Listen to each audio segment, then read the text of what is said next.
Good evening, welcome to the Town Council meeting for February 27, 2018. We're going to open the meeting with the Pledge of Allegiance, followed by a moment of silence. Pledge allegiance to the flag of the United States of America and to the republic for which it stands, one nation, under God, indivisible, with liberty and justice for all. This time we can take a moment of silence. We'll reflect on our duties here as members of the Town Council and remember our veterans home and deployed and the families and kids in Florida.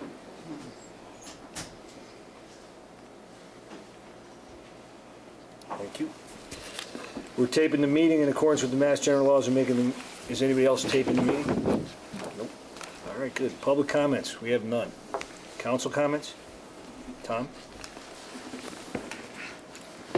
This evening, I'd like to introduce Joey Iacovone, who is the senior class president of East Long Meadow High School for 2018. He'll be giving the council and residents who attend or view our meetings an overview of the high school senior class activities for 2018. Step right up to the table. No pressure, though. That's fine. Yeah, that's fine. Well, I'd first like to start off and thank all of you for having me here and this opportunity to speak to you about not only our grade, but also the school and the interests of the students. My name is Joseph, or as many people call me, Joey Iacovone. I am the president of the senior class at East Long Meadow High School, and I am also the treasurer of the student council. So the difference between the two different types of student government is the class office mainly focuses on grade events and raising funds to fund such things like prom, semi, banquet, whereas the student council consists of members throughout the school, and there's 5 representatives elected per grade, and this plans more school-wide events, including pep rallies and spirit days. So out of the roughly 835 students at East Long Meadow High School, there's anywhere between 20 and 25 representatives on the student council. Most of the student council's main activities happen in the beginning part of the year, but luckily for us, the class is starting to pick up because we are starting to get a ton of our events, and as we get closer to graduation. We just had our senior semi, the 27th of January. And then looking to the future, we have banquet, which is on April 7th at the Delaney House. They always do a great job. We have prom on May 29th at Chez Joseph. Then we also have, we are talking about doing a senior trip to the Red Sox game on May 18th. Sales have been so-so, but maybe they're waiting for the J.D. Martinez signing. But we're hoping to really get more people to get involved in that because it's definitely a great opportunity and it would be a fun trip for all of us. Then we're also thinking about possibly doing a senior picnic. We've done them in the past. It hasn't really gone on in the past couple of years. So we were looking into possibly jump-starting that, and we're in the beginning phases of possibly looking into doing another one. So a few more pieces of information. So in our senior class, there are 210 roughly students who will be graduating on May 20, or our last day of school is May 25th, and then we're graduating on June 1st. We have 80 more days until our last day at school, but not that no one's counting. No one's keeping track. Not counting snow days? No. Well, actually, we get out seniors the 25th, so more snow days the better. I'll keep that in mind. Thank you. So then, for each grade, there's a president, vice president, secretary, treasurer, and member at large.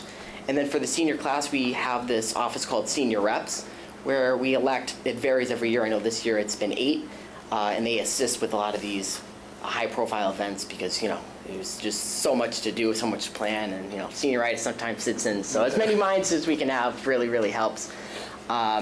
So we've definitely been really getting into the thick of things with planning all of these main events. Definitely going to be an exciting time.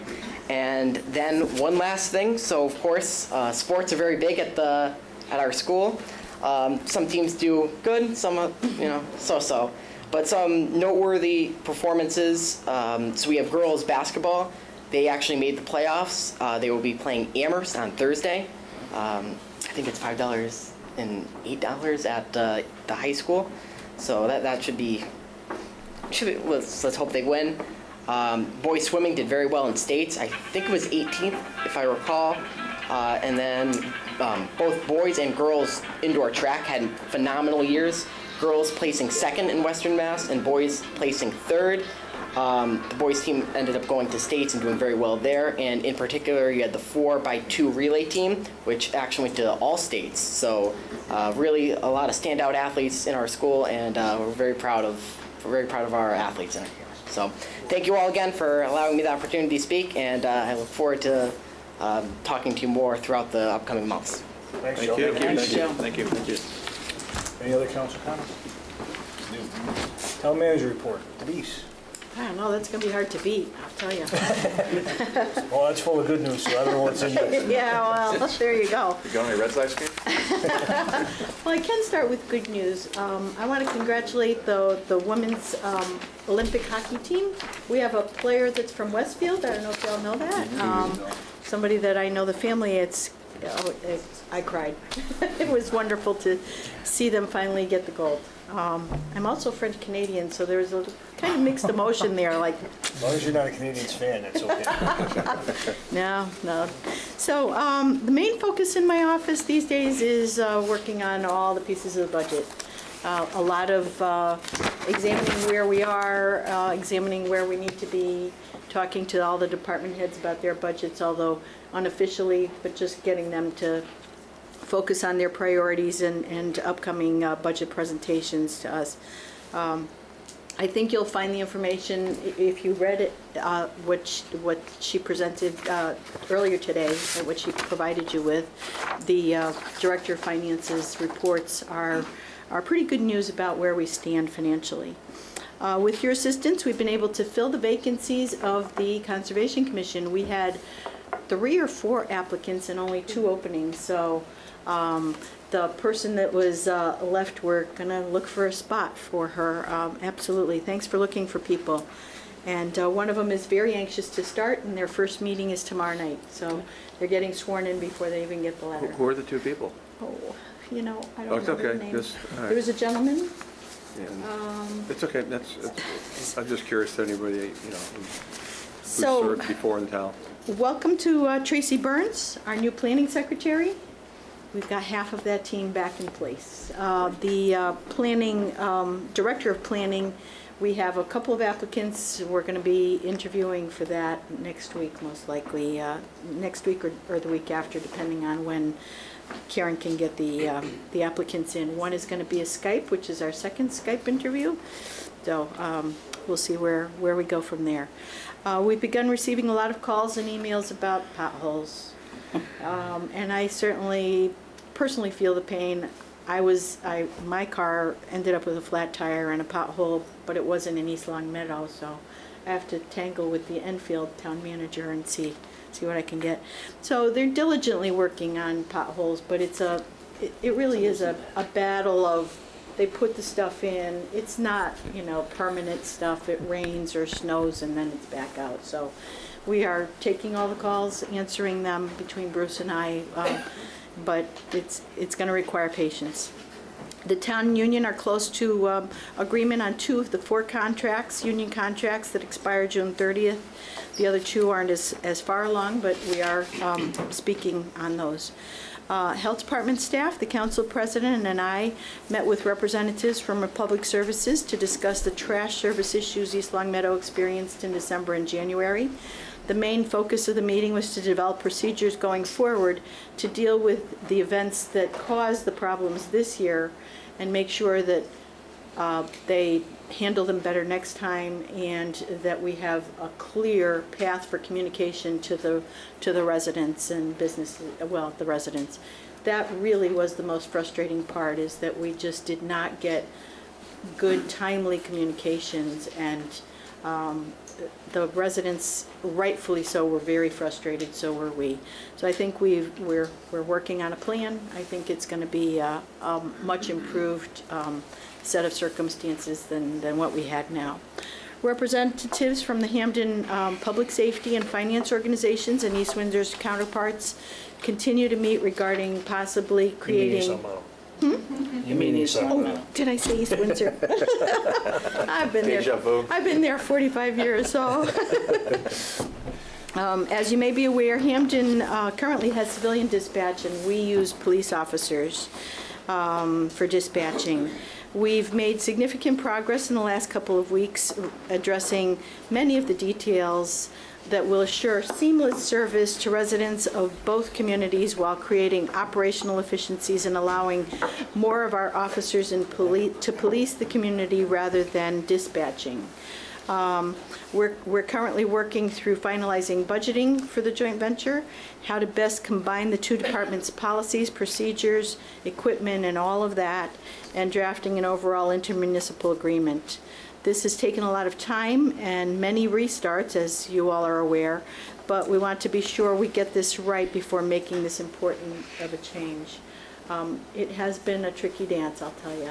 Just making sure everybody's priorities are met and nobody loses their identity in the whole thing and our residents aren't impacted negatively.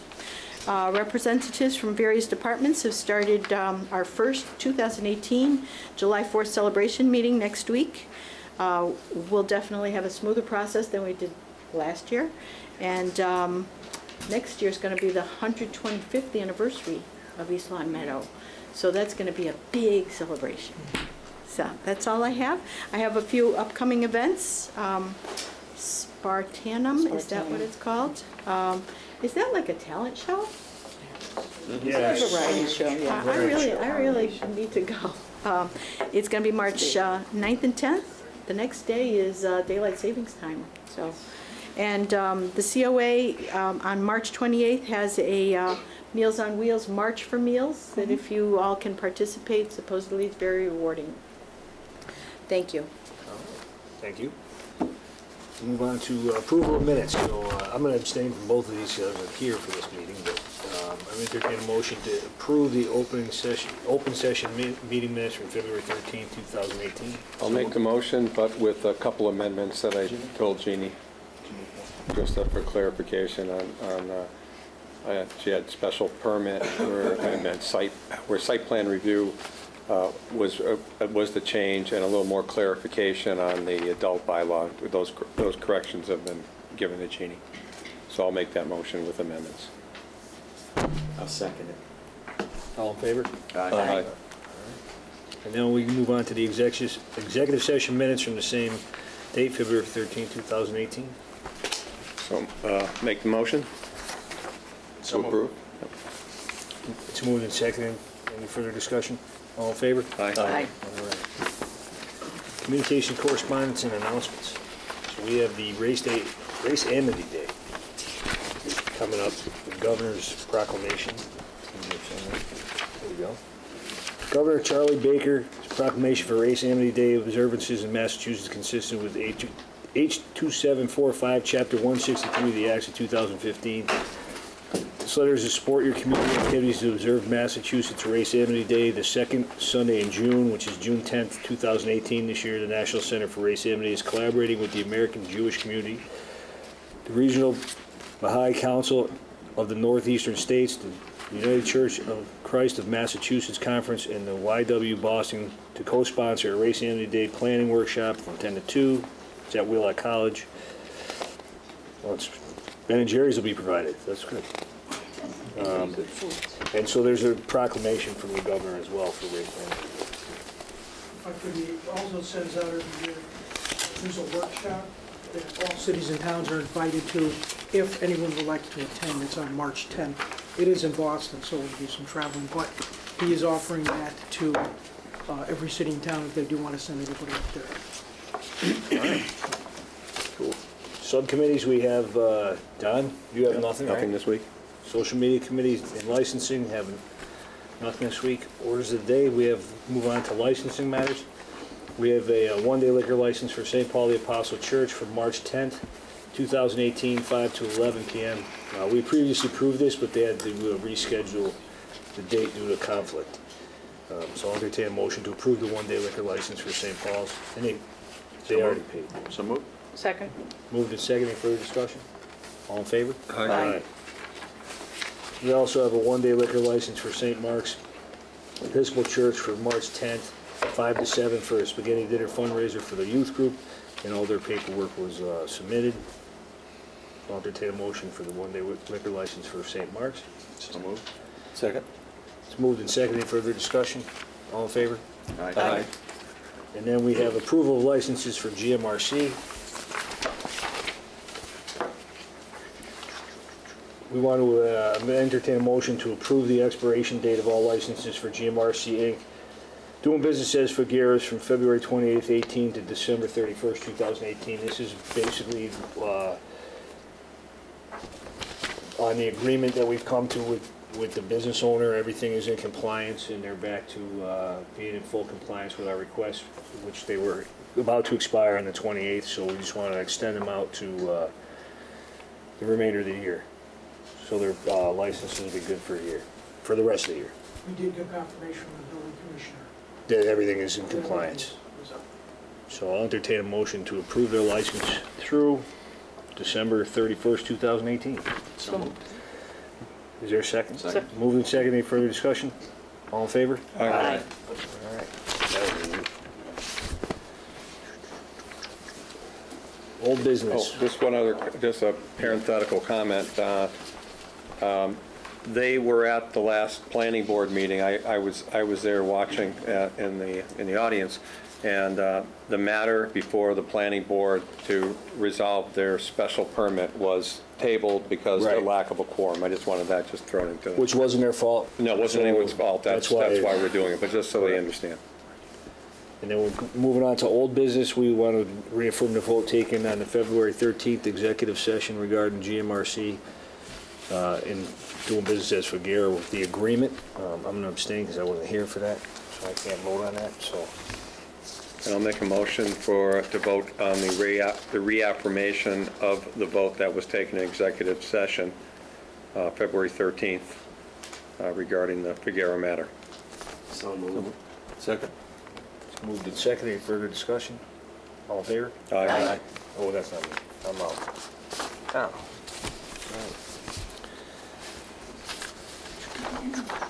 New business, town council rules, traffic rules and regulations preamble. So I guess this is just a clerical change to the traffic rules and regulations, Tom, but you can talk about that for a minute, I guess? What that is, it's just putting on your names, it's just updating the way it read now, and when work with Marge did it over, it had 1996 names in there, so we just want to update it to put the current council in there and to update the traffic rules and orders preamble section. So I would entertain a motion to approve the updated traffic rules and regulations preamble. So moved. Second? Moved and seconded. Further discussion? Just that we updated the names and everything, but we left carriages in there? Yeah. Yeah. Regulation of carriages and vehicles, so I was just curious. I haven't seen a carriage in a I while, haven't but seen just it in a in while. case. It's okay. And if we could have you guys sign it tonight, that would be great. That's fine. Do we want to? Do we want to remove carriages? Well, you never know. I don't think if it's written into the law, I don't think we can move No, it's it. true. Yeah. Just thought it was If you want to drive a carriage down the street, have it. That's right. Maybe they're like parade. baby carriages. interesting. During the parade, you can have one. That's right. There you go. All right. Isn't that what a car was So all originally, in a favor? horseless carriage? Aye. Aye. All right. Aye. Financial matters. So we need to appropriate the sum, $2,796,805 for the purpose of a capital project to replace windows and doors at Meadowbrook Elementary School. This is part of Gordon, this is part of the accelerated repair project, correct? Yes, it's part of accelerated repair, and actually, this is a much more exciting part than any part we've ever been in, because on February 14th, we were approved for a grant from the Mass School Building Authority for $1,402,452. So that's the full project amount as estimated right now. The grant, once the amount is appropriated by the town council, we will finalized with a grant funding agreement, and then we'd be able to move forward with the bid process, and the hope would be actually that it comes in under that amount. You still get to keep the million whatever that they gave you? I'm If sure it comes in under, is it that's automatically negotiated as we whatever go rate? through. So at this time, I'll entertain a motion to approve that the town appropriate the amount of $2,796,805 for the purpose of paying costs of the capital project to replace the windows and doors at Meadowbrook Elementary School as written. So moved. Second. Moved and seconded. Any further discussion? All in favor? Aye. All right. There you have it. Thank you very much. You're welcome. And now we have a request from the finance director to transfer from free cash a sum of $2 million to the OPEB trust fund. This is, She's here. Is she? Sarah, you want to talk about that? She's hiding. We'll knock over the poster. I know. Well, you gotta be careful or people take your seats. So it's, as I had mentioned at the last town council meeting, we had our free cash approved for about 4.7 million. And so that I would be coming back asking for money for OPEB. If you recall, last year at the end of the year, we were planning to do another appropriation into OPEB, but it had not been put on the Right. agenda, so I couldn't do it. So essentially, it would be $1 million that I would have done in June, and then $1 million from this year. That will still leave us with 2.7 million, which then we have the rest of the fiscal year to use, 5 months. I think that's a very safe cushion to have, but I think that being able to put into OPEB to let it grow is a good thing to do and financially prudent. And Sarah, with this 2,000, how much? 2 million. I mean, 2 million. Comma goes a long way. Yes. With the 2 million tonight, what is the total amount that we have set aside? That would bring it to about 4.3 million. I feel that once I'm able to get it to the $5 million mark, that then I can work with an actuary to say, okay, at what point do we start having new hires come completely out of that and stop coming out of the operating budget? But it's a lot easier when you have at least that threshold to do your calculations to figure out what you're going to do. How long did it take us to get to that point? Well, since 3 I've years? been here. It's about 3 years now? Yeah. The appropriations had started with smaller amounts, but then once we've been having some larger free cash amounts, we've been trying to put that away.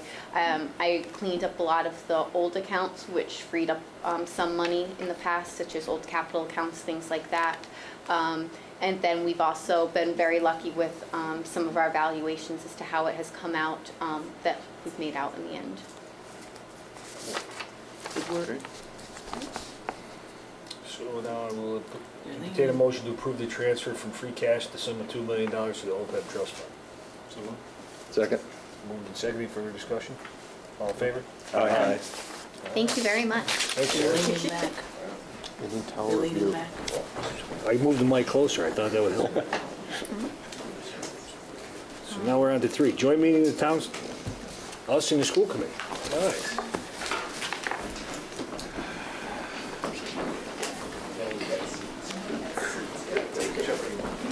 You have You have to sit alphabetically.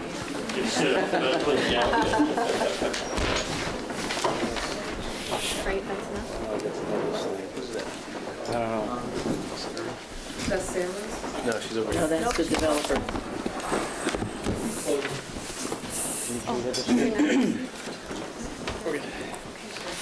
Okay, I'm sorry, the chairs kind of stick to the carpet.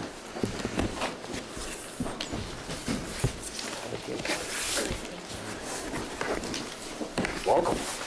Yeah, thanks for getting us on so early. This is great. Gotta get it done, right? Yeah, it's awesome. So I guess we can talk about what, Well, they have to open their meeting. oh yeah, you guys had to open your meeting, sorry. Don't lean back. No, I moved it. So I just called to order the East Long Meadow Public School Committee meeting. It's, I don't even know today's date, January 27th? Yep. February 27th, and it is 6:25. I guess with that, we'll do, just, do you want to do introductions or roll call? Yes. Or say your name, please. Elizabeth Marson Boucher, sorry. Bill Fonseca. Deirdre Mayu. Pamela Blair, Assistant Superintendent for Business. Gordon Smith, Superintendent of Schools. Gregory Thompson. Rich Fitzgerald. Aye. Might as well. All right, so we're good to go. We're open. So what are you guys looking for?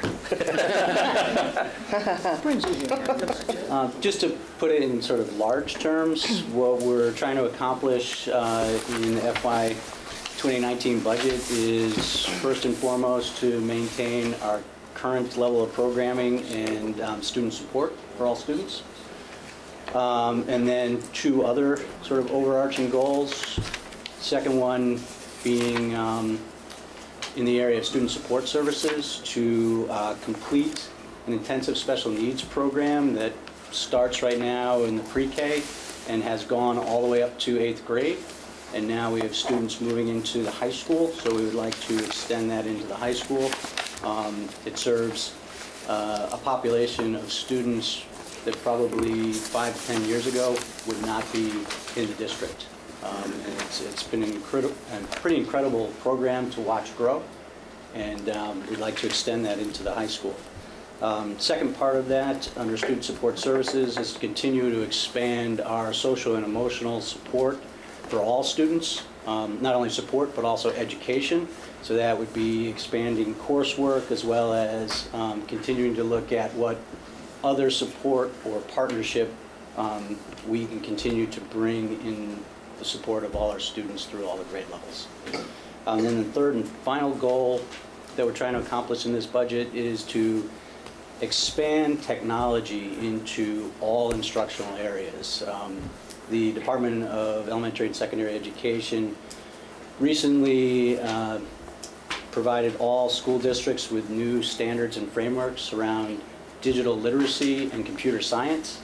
And this year, the East Long Meadow Public School leadership team has been looking at what that means at all the various grade levels and how well our curriculum right now is matching up to those standards and what we might need for the future. And so a goal in this budget is to start that process to make sure that we are meeting those standards and putting our students in the best possible place as they move through pre-K through 12 and go on to bigger and better things. That's sort of a 10,000 Well foot said. global view. And you had, for Gordon, your capital requests. Yes. What's the priorities for you on the capital side? Do you have that list? Yes, let me just switch papers here. Sorry. Yeah, it's right here. So the top one was the one that actually you just made an appropriation for, which is the project. Oh, good, that was easy. Yeah, thank you. We've got more. And then the second prioritized one was replacing the modular classrooms at Meadowbrook School. These are modulars that were used when originally placed at Meadowbrook. They're actually still trailer modulars. We've created an apron around it, so it looks a little bit more like it's part of the building. But they are well past their life expectancy and give not only the school department fits, but I'm sure Department of Public Works many more fits, given how much time they have to give to maintaining those. Then the third one was getting to the second and third phase of the Maple Shade interior and exterior door replacements. Last year, the first phase of that was appropriated. We're hoping to possibly get the second and third phase appropriated. And then the fourth one is replacing the steam piping and insulation, which would finalize the complete upgrade of the Maple Shade heating system. It's a little different heating system than any of our other buildings, but we've done it over time. So the boiler's been replaced, all the ventilation system has been cleaned out, and now it would be replacing the steam piping that I believe is original to the school. Or is that 4? Yeah. Yes. 4. You're on 5 now. No, I just have a quick question. I know on the original list, or a list that was submitted at high school, there was 2 projects on the high school listed on the original submission? Yep. Still high school. There are projects that are on the list from the high school. Can we talk about those two projects? Sure. The two specific ones that I'm talking about are gonna be the freshman wing roof Yep. project and the electrical upgrade piece portion. Because if I'm not mistaken, when I looked at the list that you had, those would not impact this MSBA request. Correct? The electrical service, is that the one you were talking about? As There was well an as the electrical roof? service and then the freshman wing Okay. roof. Talking about both of them. Yep, so, There was a little yellow box on the chart that I don't have it with me. Right. Oh, yeah, Oh, I see what Yeah, you're a little yellow Yep. box and Yep. Yep. So the electrical service, if you were to upgrade the full electrical service, I think it's roughly 3.3 million.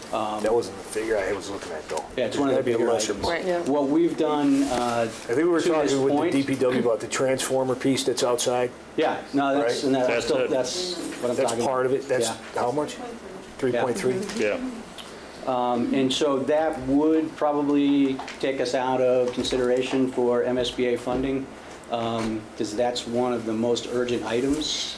So what we've been doing is we have been replacing panels and making sure that we're functioning as well as we can with the current electrical system, and we work very closely with the Department of Public Works. So last year at this time, one of the projects that we had put forth was replacing 3 electrical panels at the high school, and I think it was for about $23,000, which was appropriated, and we replaced those over the summer. And the problem too now, though, correct me if I'm wrong, like you're talking about this one in the beginning, that special needs program, part of that program, you have to use air conditioners or whatever, right? Right. Sometimes. Right. So now, if I'm not mistaken, I'm talking to DPW, you have to like take that air conditioner, move it, and It's somewhat turn the breaker strategic, off yeah, somewhere, absolutely. and like go, Yeah. he's gotta go replace that somewhere else, and It's quite a balancing act. Yeah. yeah, it just seems kind of Each- silly. It is. It Yeah. absolutely is quite a balancing act. Yeah. And so it's a balancing act actually that we're looking to maintain also as we try to be fiscally responsible. If we're looking to not only do the electrical system, but also replace the roof, replace the plumbing. I think part of what we were talking about with DPW was just those projects that had no impact on the request from the MSBA, but are safety Right. type concerns, which I think electrical to me would be safety, and so would that roof piece. Correct, but the electrical would, it would take us out of So consideration. in our thought is the roof potentially would as well.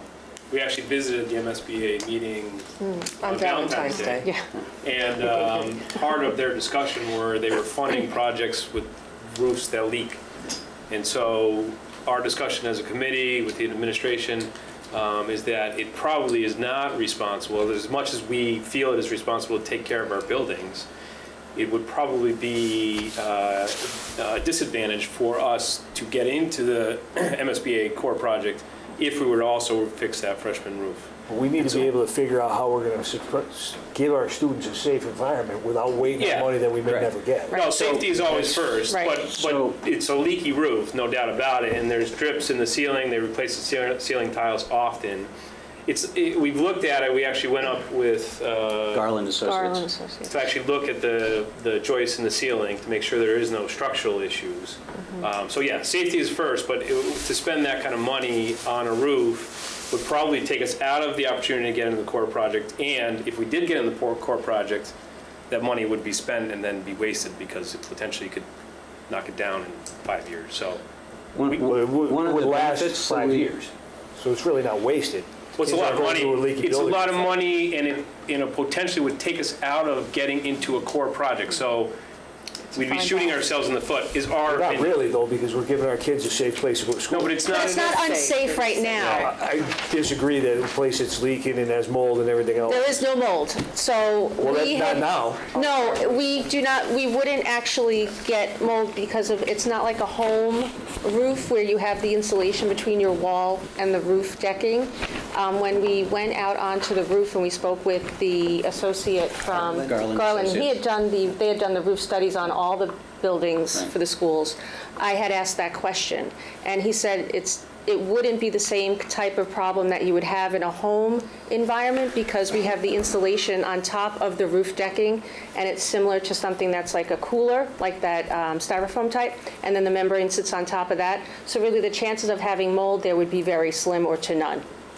because we also were concerned about the safety issue, and we actually then went inside one of the classrooms, removed some of the tile on the ceiling to take a look at the actual underside of the roof decking, and it all looked very secure. He said it's made up of the Corrugated galvanized steel. corrugated galvanized steel, which he said we didn't see any rust spots on it or anything. We didn't see any parts that were dippling or anything, and it seemed very secure. He actually. How was your meeting at the 14th then with the MSBA? I'm sorry. That was for not this project. It was for the Meadowbrook project. Accelerated We went there. I'm sure there was a conversation about the other project. Well, no, what you do Not with their is board. there's 20 other districts there, and so they discuss other projects. And in discussing other projects, we learn on what we should do and what we should not do, and part of it is to not fix the leaky roof. Yeah. It's counterintuitive, I agree, but to do it doesn't seem to make sense. It's a fascinating process, because as you're sitting there amongst Eastern Massachusetts residents, you're seeing how it is, the whole process unfolds, and you have somebody saying, oh, I was so happy to, they'd have them there and they're holding umbrellas over their heads, so happy we're not going to have an umbrella over our head anymore. And we're not at that point at our school. I mean, the water's being diverted, so the kids are safe, but it's a delicate process when you go there. It's fascinating at best. And if we thought for one moment, and I know I'd be all over them, that the students are not in a hazardous place. Still not an ideal environment. The other problem that It's not we're an running. ideal environment to learn. Right, but the other problem that we're running into. The whole building has, yeah. The other problem that we're running into is the question has been post-MSBA, and it won't give us a straight answer of whether or not it would hurt our chances. Right. So it's a real delicate balance. I understand your concerns, but we're kind of between a rock and a hard place, because we don't necessarily want to invest money that's going to come back and bite us, because they won't tell us yes and they won't tell us no if it will hurt our chances. And so as a committee, we've made the decision to not request that this year, I guess is our final point. Right. So as the stewards of the building, it's on the bottom of the list, but we've requested not to make that request this year. What number was given to the committee when you spoke to them? I mean, as a threshold for putting you over or off the list? They won't tell us. They don't give us. They don't give you a threshold. What they talk about is their priorities for urgency, and one of their top priorities is overcrowding, which at the moment we are not in that situation.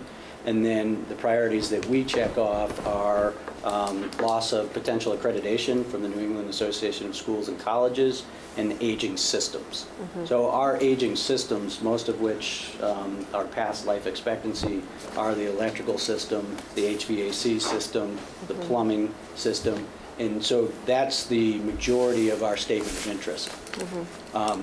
In terms of our walkthrough with Garland Associates, the interesting piece, and I think the element that gives Garland and probably our DPW pause is that section of roof is a different membrane than the rest of the roof.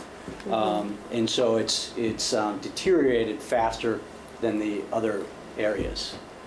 The element that was very positive for us was just what Mrs. Mayhew was saying, which is that when we went inside and we looked at that steel decking, I think the gentleman from Garland Associates was expecting to see rust spots and, potential...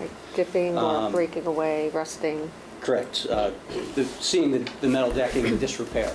He was pleasantly surprised that he didn't see that, and he was also pleasantly surprised that it was galvanized corrugated metal decking, which he felt was the best. Certainly said this membrane is going faster than the rest of the roof.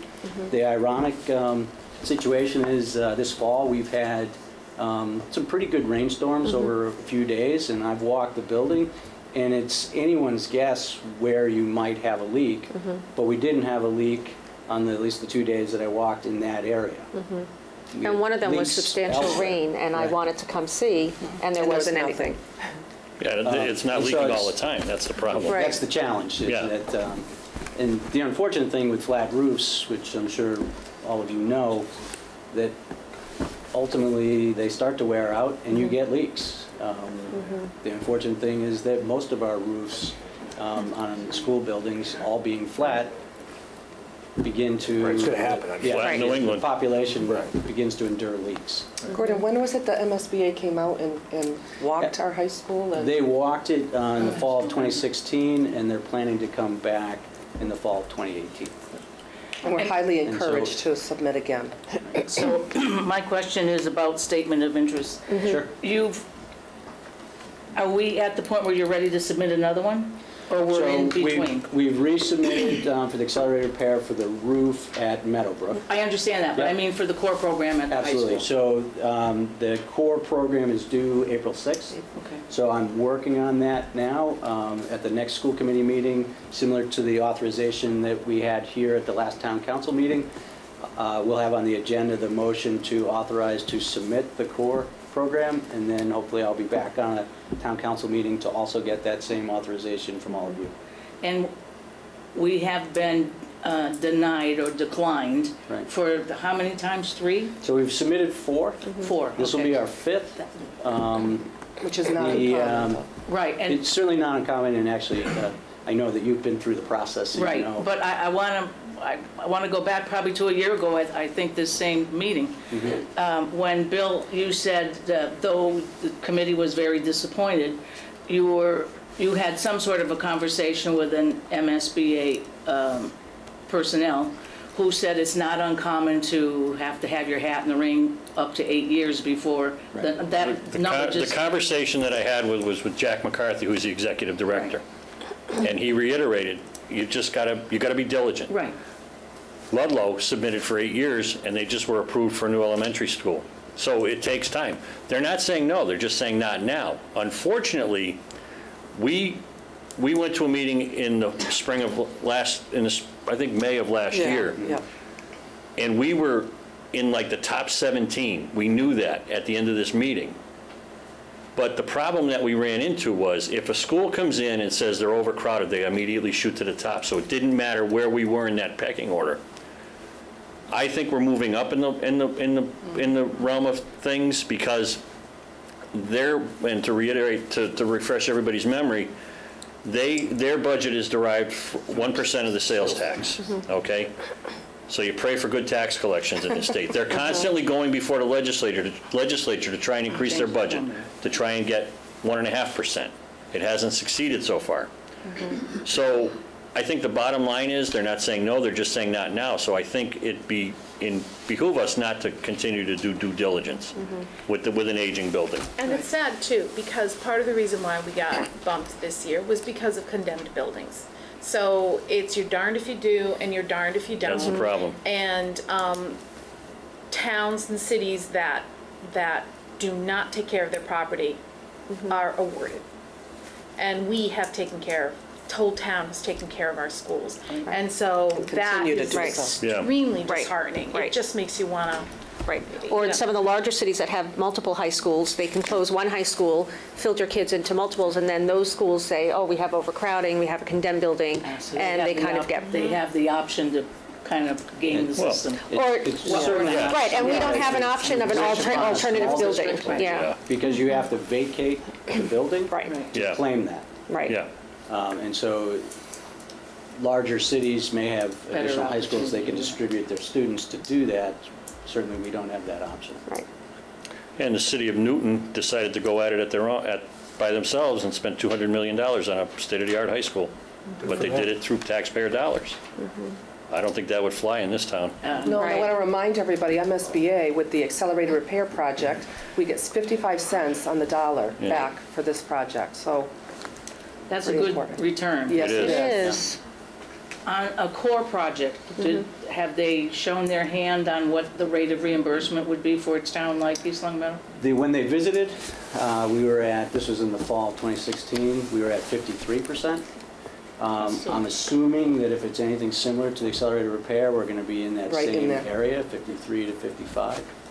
I'm eager to not only submit, but then continue to discuss the statement of interest with Diane Sullivan, who's been our liaison all the way through. She's been terrific, She's been yeah. with us for 5 years. She knows the building.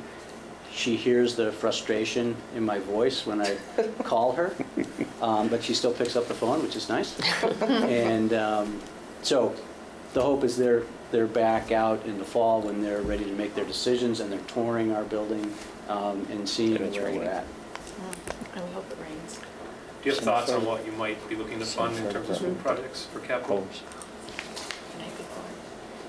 Well, I was wanting to get a little bit of clarification on those two projects first, because I noticed on the thing, it looked like that wouldn't have impacted, like they were necessary, but wouldn't have necessarily impacted the statement of interest piece for the core project? We do think it will. Yeah. With those two, we think it would. We think it Yeah. would impact. Definitely the electrical. Yeah. Definitely the electrical, because it's a capital investment to keep your building running.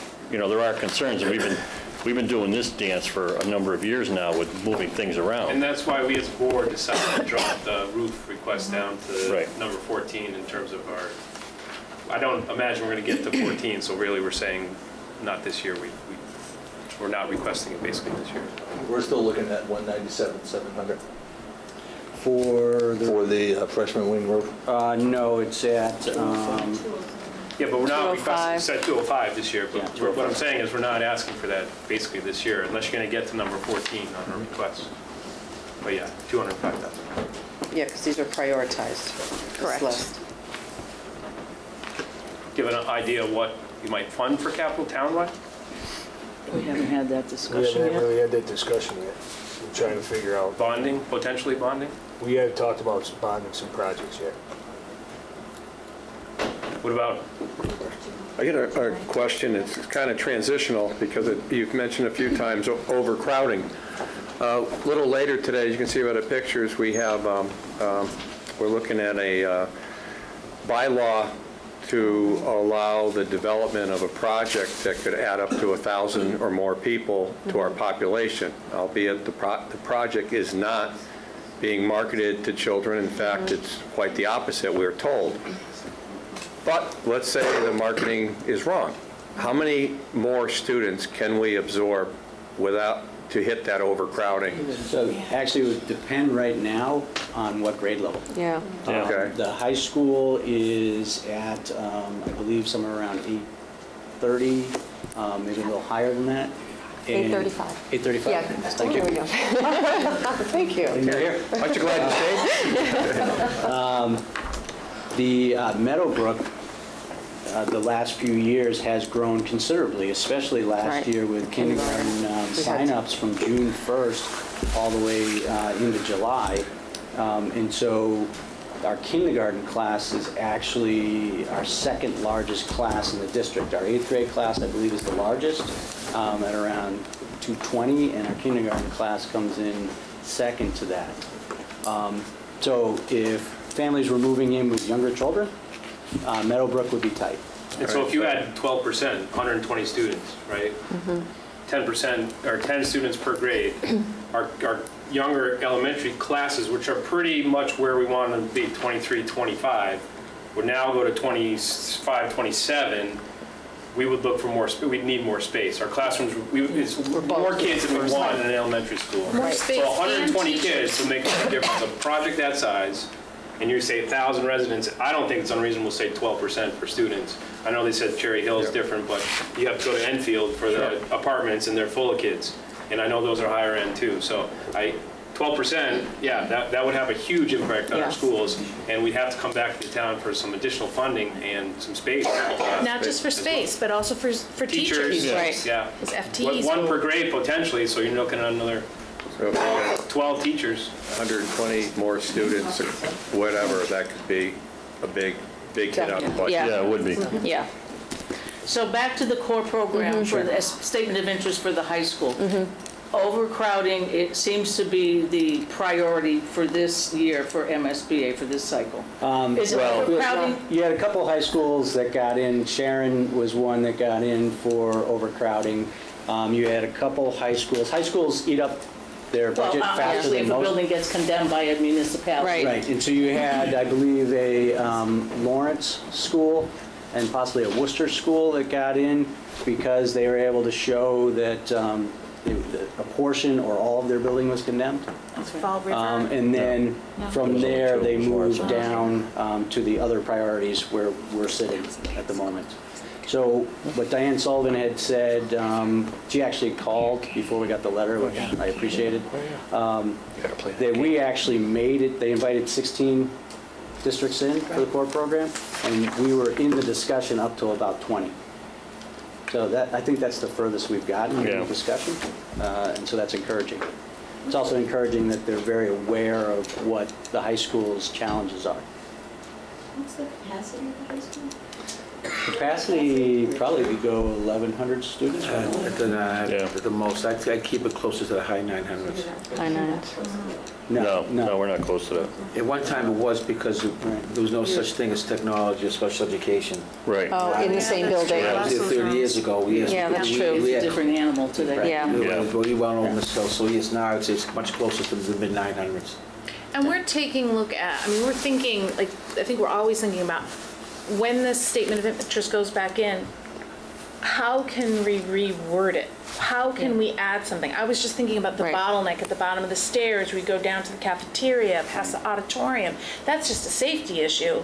I mean, if you just think of like recent incidents, like maybe that's something we could put, whatever, you know, but I think Gordon, I can't say everyone the else building's is always overcrowded, but I can looking. certainly say that some of our lab classrooms are overcrowded. And so those are Like how, the tweaks that we... yeah, you're always thinking of something, what can we add in this time? And we're just gonna have to get very creative, I think. And we have pictures of buckets and leaks.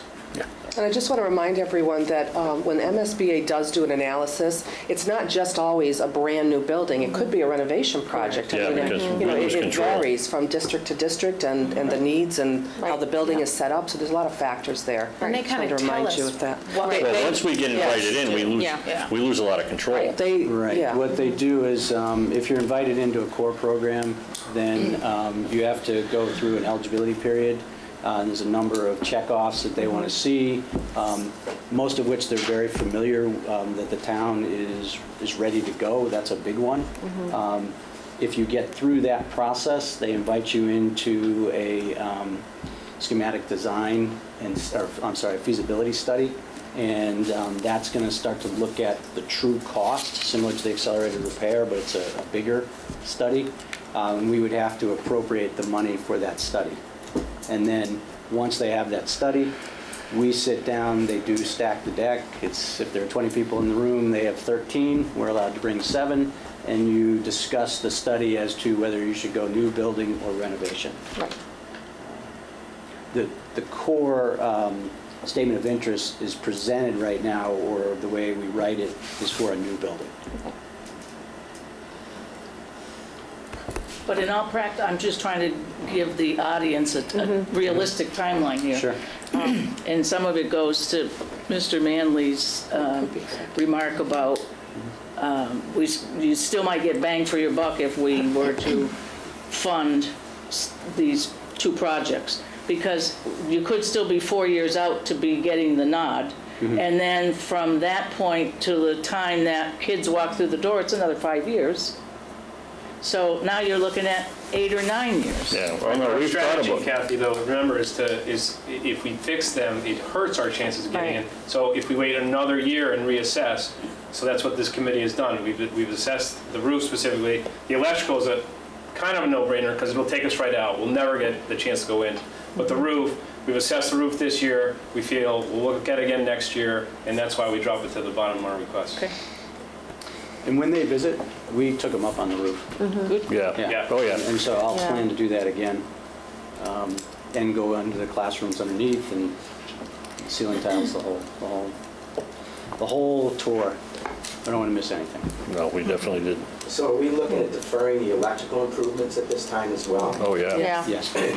Because, I mean, doesn't electrical improvements have a direct correlation with the learning ability of the students to be able to keep up with, you know, the technology that everyone's using today? Absolutely. So what we've done last year is we put in, as I was stating earlier, we put in for 3 new electrical panels, and we redistributed where the power is coming from for different areas of our building, and we'll continue to do those type of repairs so that we can continue to meet the needs of our students in the building.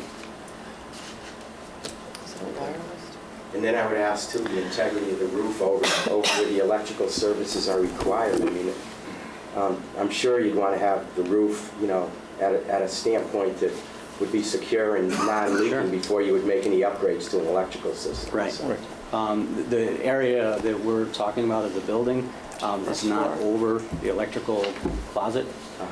That's actually towards the front of the building. The area that we're talking about is toward the back of the building, more towards central office. More of the freshman wing versus where transformers and panels and everything Right. else. Correct. Yeah.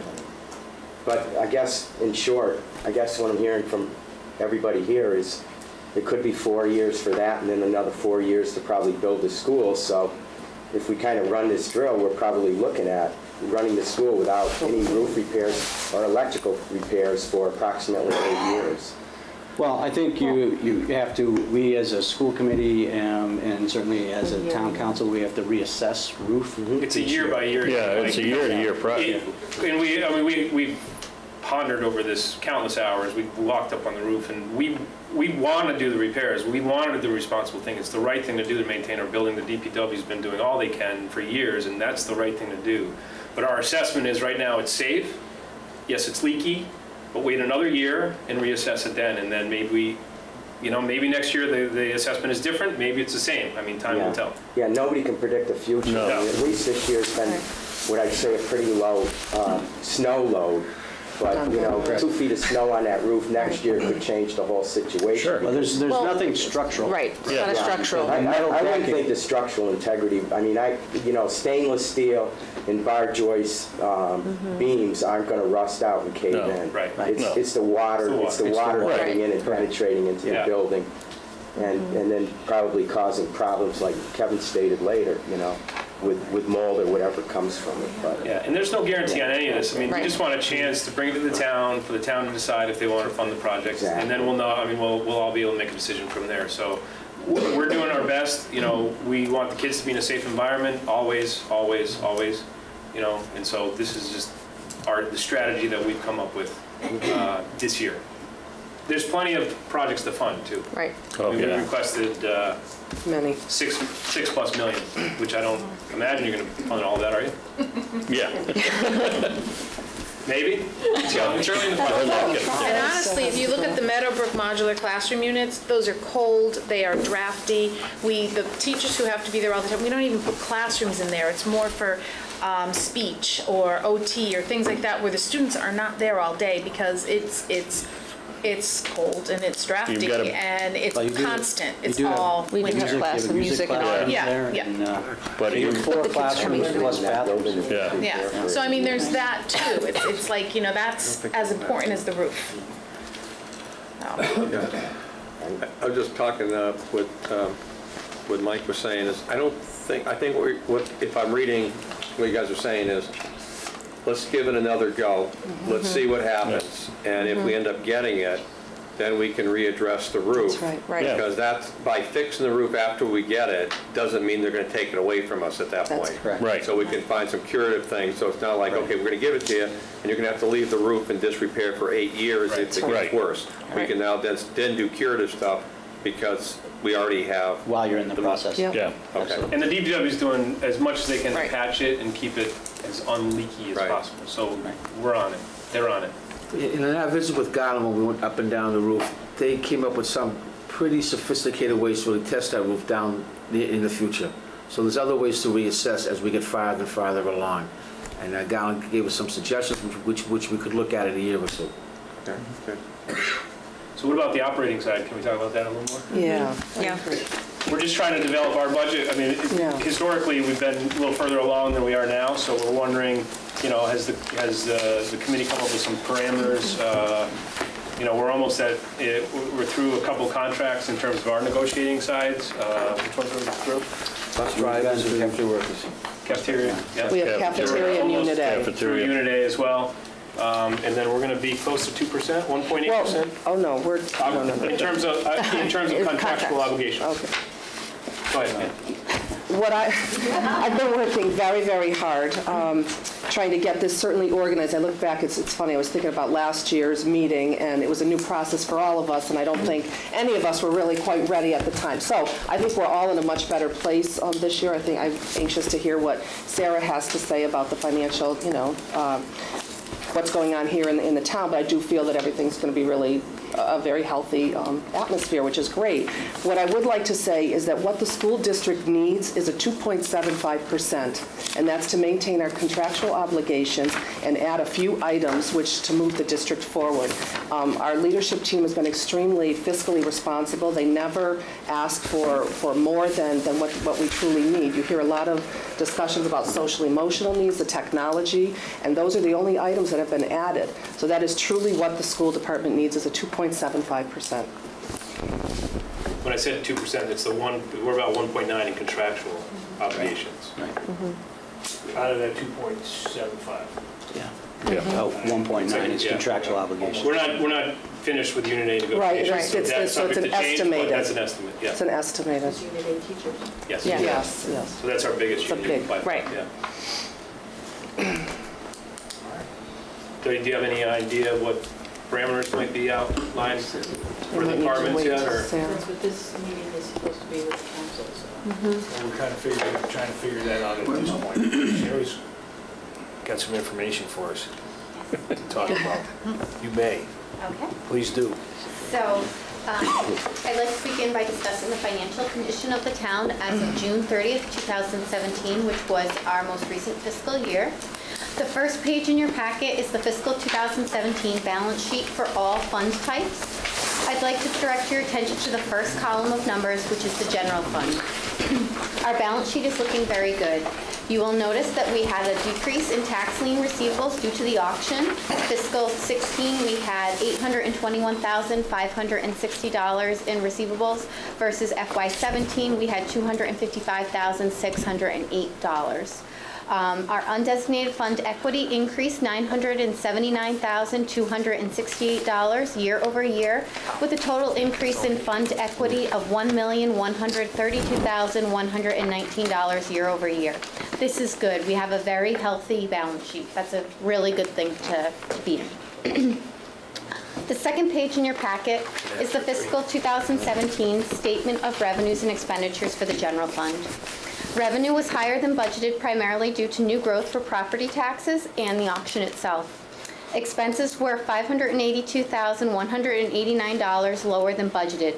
The excess of revenues and other financing sources over expenditures and other financing uses was $1,132,119. This is an increase compared to last year, which was $1,063,742. Again, we are in very good shape.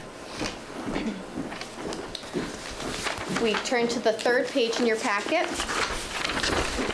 It is the fiscal 2017 balance sheet for sewer and water enterprise funds. Both funds had an increase in cash compared to prior year. In fiscal 16, sewer had $994,193 versus fiscal 17 of $1,041,019.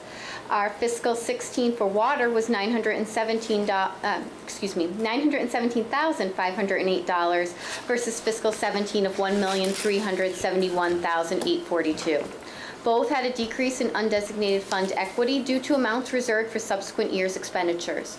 So if you recall, in last year when we were planning out the budget, we wanted to take a portion of the undesignated and reserve that to help offset and balance our budget. So that's what that decrease is.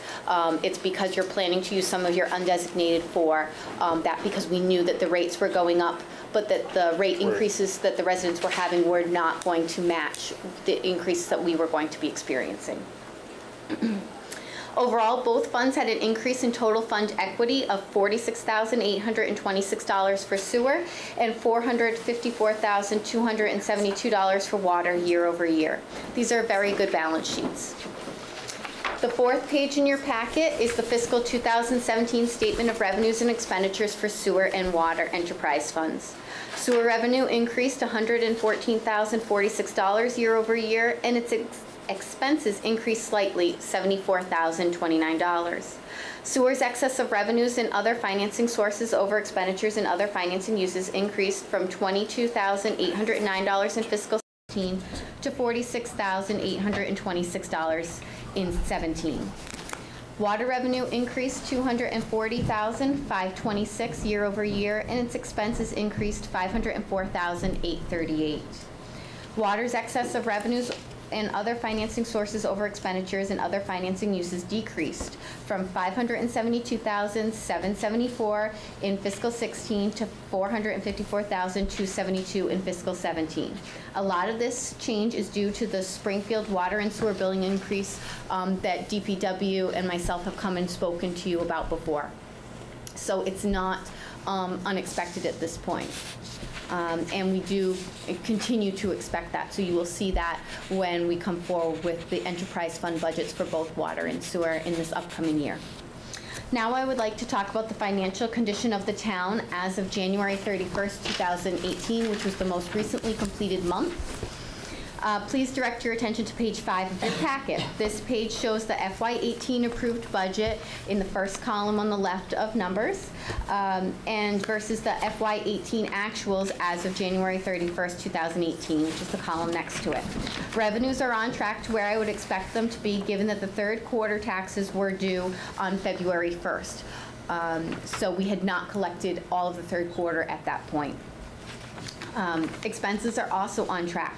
They are at about 85% of the budget. However, as discussed at a previous meeting, the school department encumbers payroll for the entire year, and the expense figure does include all of the encumbrances.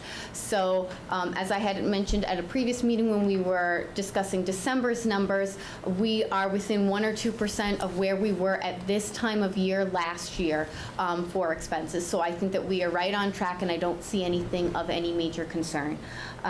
We do currently have a deficit for snow and ice, which is typical and expected, but I am not concerned at the moment with covering that deficit because we have some savings in some other areas of our budget that I think that come the end of the year we will be doing some transfers from one budget to another in order to cover that deficit, but it would not cause us to have to increase our tax rate or dip into free cash or anything of that nature. Other relevant information to be considered in order to develop a coordinated budget would be the bonding information I provided at the last town council meeting. The information gave scenarios for bonding $5 million, $10 million, and $15 million over 10, 15, and 20 years.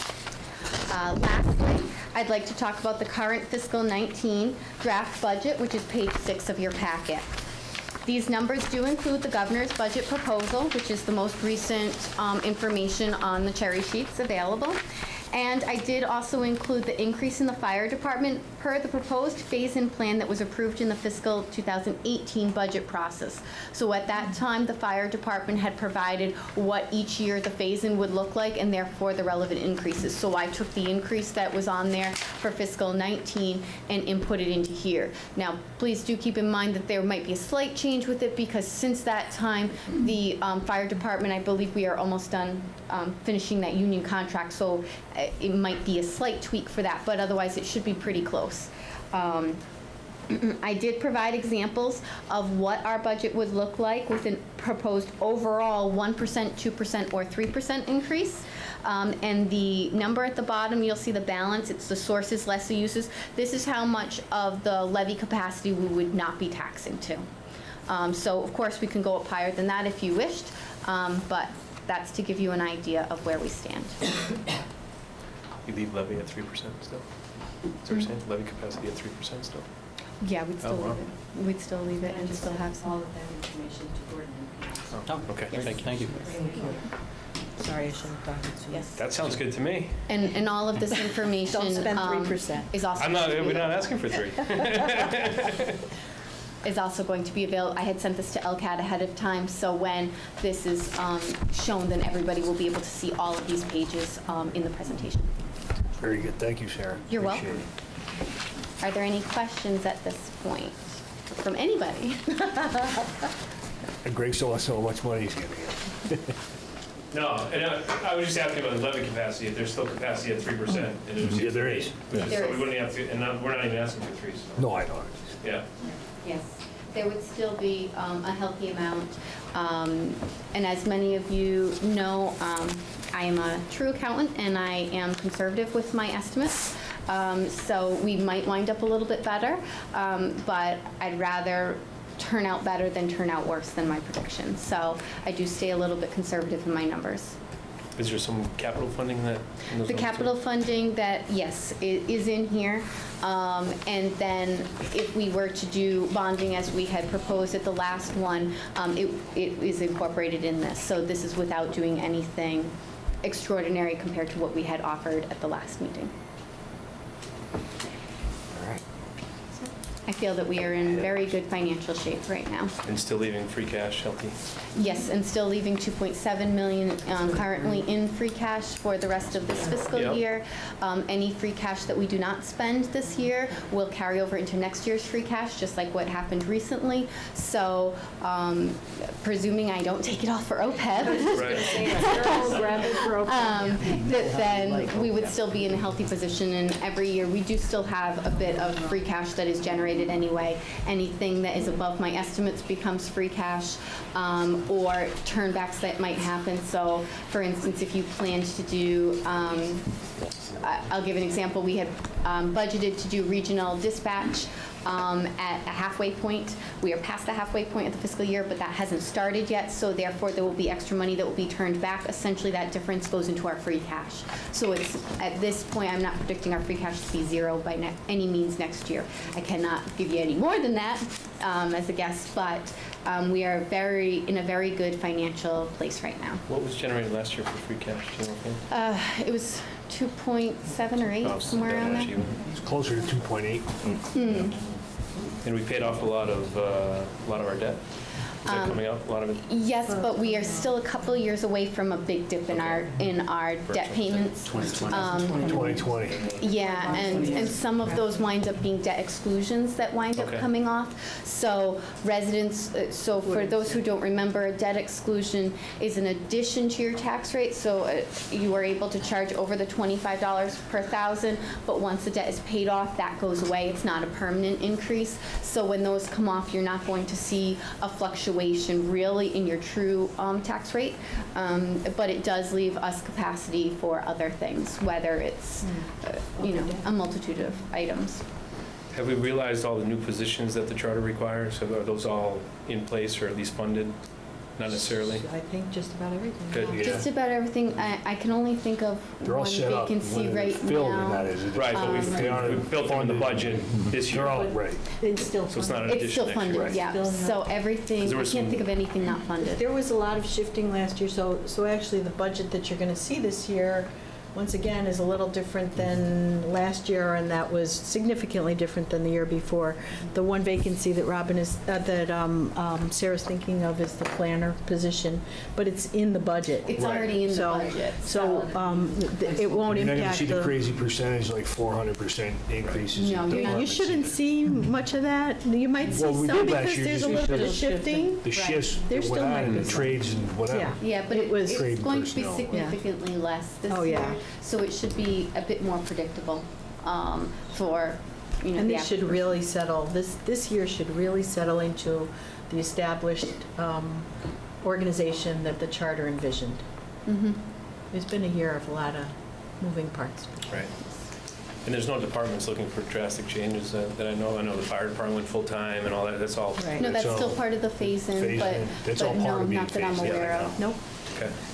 Great. I mean, maybe add a So Greg, position here or 2% there, but that's it. is basically tied up in Contractual 1.9. personnel, really. 1.9 in contractual. Well, yeah, we have other costs other than special ed, that are than personnel that are contractual, but yes. Yeah, well, But contractually, yeah, 1.9 is already, so the additional 0.85 is our request. Do you know when you might know how we should present our budget, or? Will there be discussion, can we maybe continue the financial discussion after you, because you've got public hearings. It's supposed to start like 40, 50 minutes ago. 45. May I ask one favor? And I hate to do this. One Would we favor. be able to revisit the appropriation? Because I think you have to read this motion. For the Meadowbrook? And Oh, provided. that Oh, was you gotta read the whole thing. the item I do earlier. have- Yes. Do you have the motion? I do, I have it right here. I just, I think we we bought another piece of paper and I didn't. Yeah, I apologize. Straighten him up again. So- So we're still on the financial item. Sure. So let's finish that Absolutely. first. Do you feel that there's sufficient information out there that we want to discuss it further after the public hearings? Or do you want to, I can't, we don't want to delay this another 2 weeks, you know? Right.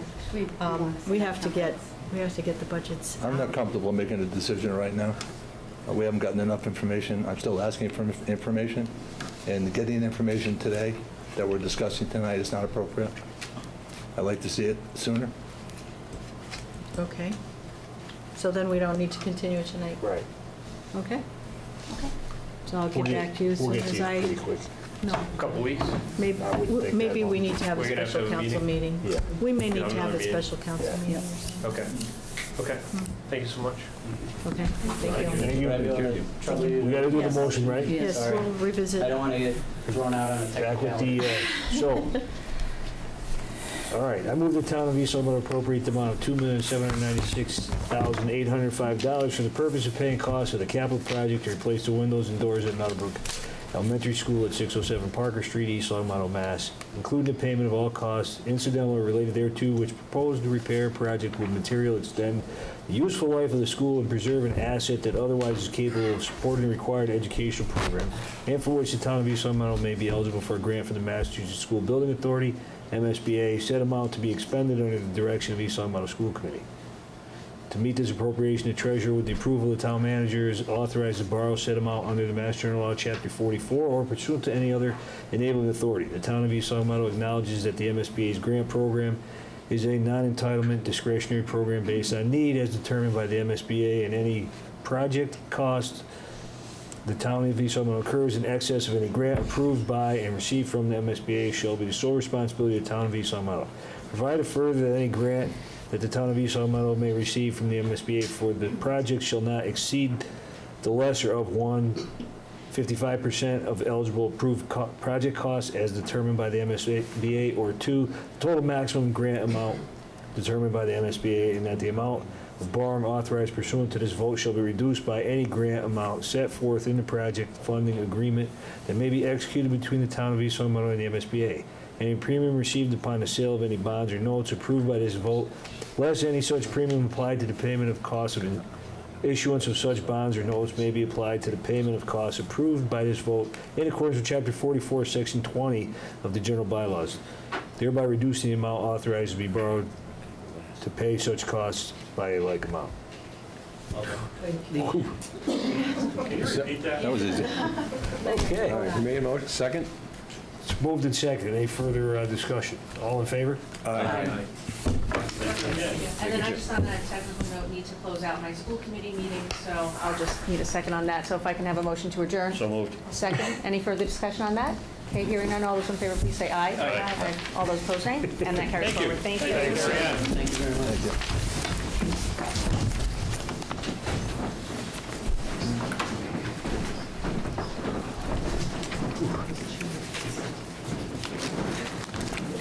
Thank you.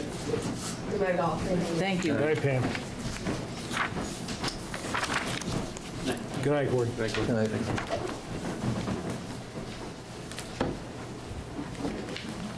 All right. Gotta find my agenda. I lost it. It's good. So I'm gonna entertain a motion to take the public hearings, number 9, public hearings out of 9A. order. 9A, Out of order. No, our order's because we're fine. on financial update. But we just did that. No, I skipped it. No, Well, it was part of the school Sarah committee just thing? did Is that. that, Yeah. there was, she did, so we're good there. Yeah. All right, Yeah, we're all good, good. then, never mind. 9A, public hearing for the new general bylaw prohibiting the use, growth, cultivation, manufacture, or sale of recreational marijuana. So this is our first reading.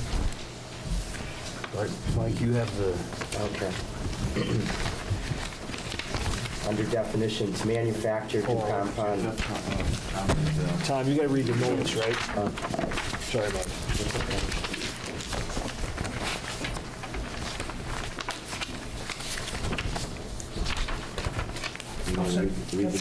Go ahead, yeah. You can read the notice. Again, this bylaw just replicates the zoning bylaw.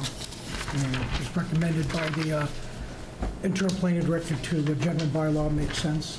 So The East Long Meadow Town Council will hold a public hearing on February 27, 2018 at 6:30 PM in the Media Room of the Council on Aging located at 328 North Main Street to address a proposal for a new general bylaw which replicates the recently adopted zoning bylaw prohibiting the use, growth, cultivation, manufacturing, and/or sale of marijuana for recreational use in the town. Information relating to this application is on file with the town clerk and the planning board and available for review by the public. For the council, Thomas Florence, clerk. Thanks, Tom. The reason for the public hearing is to read for the first time a new proposed general bylaw prohibiting the use, growth, cultivation, manufacturing, or sale of recreational marijuana. Councilors present are O'Connor, Federici, Manley, Anderson, Hill, and Kane. The public hearing is now open. Tom read the notice. Mike, if you could read the bylaw. Okay. Under definitions, manufacture to compound, blend, extract, infuse, or otherwise make or prepare a marijuana product. Marijuana accessories, equipment, products, devices, or materials of any kind that are intended or designed for the use of planting, propagating, cultivating, growing, harvesting, manufacturing, compounding, converting, producing, processing, preparing, testing, analyzing, packaging, repackaging, storing, containing, ingesting, inhaling, or otherwise introducing marijuana into the human body. Marijuana cultivator, an entity licensed to cultivate, process, and package marijuana, to deliver marijuana to marijuana establishments, and to transfer marijuana to other marijuana establishments, but not to consumers. Marijuana establishment, a marijuana cultivator, marijuana testing facility, marijuana product manufacturer, marijuana retailer, or any other type of licensed marijuana-related business. Marijuana product manufacturer, an entity licensed to obtain, manufacture, process, and package marijuana and marijuana products, to deliver marijuana and marijuana products to marijuana establishments, and to transfer marijuana and marijuana products to other marijuana establishments, but not to consumers.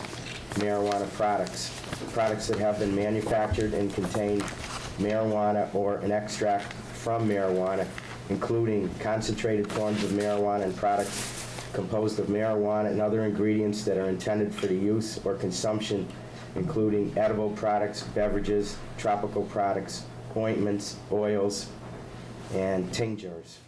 Marijuana testing facility, an entity licensed to test marijuana and marijuana products, including certification for potency and the presence of contaminants. Marijuana retailer, an entity licensed to purchase and deliver marijuana and marijuana products from marijuana establishments, and to deliver, sell, or otherwise transfer marijuana and marijuana products to marijuana establishments and to consumers.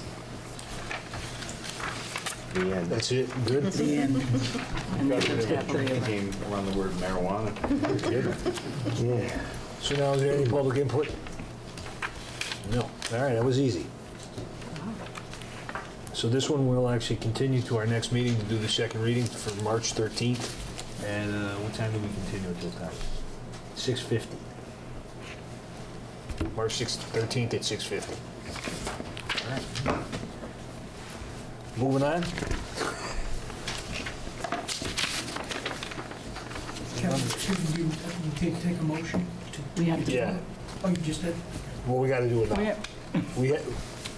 I'm going to entertain a motion to continue the public hearing to March 13th at 8:50. So I moved. mean 6:50. 6:50, sorry. So moved. Moved and second. Moved and second, all in favor? Aye. Thanks, buddy.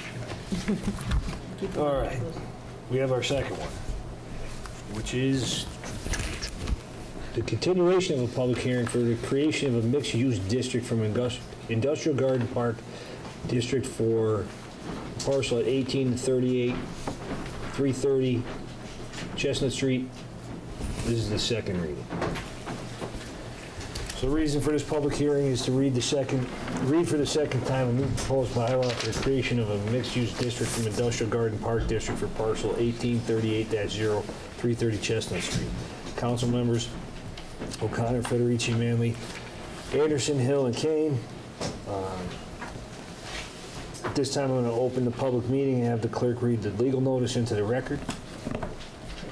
The East Long Meadow Town Council will hold a public hearing on February 27th 2018, at 6:40 PM in the media room of the Council on Aging located at 328 North Main Street to address the creation of a mixed-use district from Industrial Garden Park District for parcel 18-38-0-330 Chestnut Street. Information relating to this amendment is on file with the town clerk and available for review by the public. For the council, Thomas Florence, clerk of the council. Thanks. So I'm going to have the applicant present the reasoning to address the proposed district change proposal. Good evening. Good evening. How are you today? I'm good. How are you? Great, thanks. That was very informative. I'm glad you do that with the school board. That's good stuff. But I'm a bit of a public meeting junkie, so that's my problem. Hi, I'm John Tykina. I'm the Director of Real Estate Development for M&M Realty Partners. We are the developer for 330 Chestnut Street. I'm here with Joe Conley. He's with M&A. They are the owners of 330 Chestnut Street and have been for more than 20 years. So we're very pleased we were able to put this partnership together, and we're pleased to be here in East Longmeadow. When we were here last time, the council asked, would we be able to provide some examples of the type of place that we're talking about. So in the proverbial "a picture's worth 1,000 words," I put together a few photographs of actual projects that we have built and operate. So these are all photographs. They're not artist renderings. They're not anything like that. They're actual photographs of actual places that we own and operate. So we're very pleased, and I admit there are some pretty photographs. We do take a nice picture, but they're actual places, and we're very pleased to be able to show them to you. So this is Cherry Hill. We call it our Cherry Hill Town Center. It is a mixed-use project with retail on the ground floor and office space up above. But what I like about it is it just creates a great place, and it's built with great materials, and it's represents the type of quality that we're all about in all of our projects. Very important, and we'll kind of blend in a bunch of things as I go through. And this is a project that started for M&M in 2004. So this was constructed in 2006. And just in the next 2 months, I will be before their planning commission to put a hotel right here, right at the end of this thing. So in 2018, we are still working on this project. It is still growing and evolving. We are long-term owners, builders and managers of projects. M&M has never sold an investment property in our 20-year history. So we are here for the long term. If we could figure out a way to sell you a single-family house and not sell it to you, we would. But that's why most of our stuff is this type of mixed use. Again, just another photograph of Cherry Hill. Again, just a great spot. And the final one of that area. This is our Somerville project. It is right in downtown Somerville, which is the county seat of Somerset County. Really was a revitalization, a partnership with the town. They said nobody will live downtown, no great retail will come there. And this is the entrance to our sales office and leasing office, but just to the left of it is Wolfgang Steakhouse, really transformed, which is also in Manhattan, Beverly Hills. We were able to bring it to Somerville. And again, we're just extremely proud of what this project represents. This is the lobby. When you walk in, you see our concierge sitting there and ready to help you with what you need. These are our units. This is actually a rental project, but you can see extremely high-end hardwood floors, granite countertops, beautiful bedrooms, very large. You see the materials, very high-end products and finishes, high-end closets, everything. This is actually the clubhouse at that facility. So again, you see very high-end, a little modern. This actually is fairly new. It's only 2 years old. Has the business center with computers. You can have a meeting there, very helpful when, you're the accountant that works from home and you want to go have a meeting that's not at your dining room table. You can come in here and use this space, and it's really a great amenity for everybody. And then the mail room with the all-important package holding down at the bottom. Really, the main thing our concierge do is they accept that packages for Amazon. But it's a really great service for our residents. This is our townhomes in Cherry Hill. These were actually also built in 2004 when we started, and we actually are just building the last one. Literally started 3 weeks ago. So we're still there 14 years later and finishing up. These are actually, you see, very nice high-end materials, brick and stone. Really quite nice. This is the interior. These are actually a little big. They probably go up to 3,200 square feet or so. But again, you see great interiors, high-end finishes, high-end materials. You'd never think you're sitting in a townhouse, that's for sure. But we're very pleased with these units. Obviously, all about the master bath. Really as nice as you'd find in any home, really anywhere. Beautiful master bedrooms. Really places that are ideal for the folks that we're envisioning for here. They're going to be moving down out of a big single-family home. But again, you don't want to give up your kitchen. You don't want to give up your master bedroom. You don't want to give up your bathroom. You just don't want to necessarily have the third, fourth, or fifth bedroom. This is actually a project in Hamilton, New Jersey, right in central Jersey. A little bit of a smaller townhome project. But again, same high-quality finishes, hardwood floors, granite countertops, high-end kitchens, literally same kitchen, darker wood. Fabulous master bedrooms. This is the clubhouse in Hamilton. This is the pool in Hamilton. You see our multifamily units to the rear. This is our concierge, and it's actually the only picture other picture of a concierge that I have. But again, Concierge Living has a concierge, and she's there from 8 in the morning until 9 at night. This is our clubhouse in Cherry Hill. This is my favorite clubhouse that we have. I actually get to work here one day a week, which is fabulous. It's open to all of our residents that are there. Pool tables, fabulous exercise facility. Again, conference facility. I unfortunately get beat up in this room once a month, so it's not my favorite one. And again, the spa-like pool, really fabulous. These are the units. These are represented. I see you counting. These are actual photographs of our project. Here will not be that tall. Okay? You are not that tall. But this is the actual project in Cherry Hill. I see you counting. We're not 5. But these are literally the units that we're talking about. Extremely high-end, very spacious, beautiful places to live. Again, high-end kitchens, stainless steel, granite countertops, great master bedrooms, great master bath. And again, if you want to go over and hang out at the clubhouse, it's as nice as any spa that you've been to.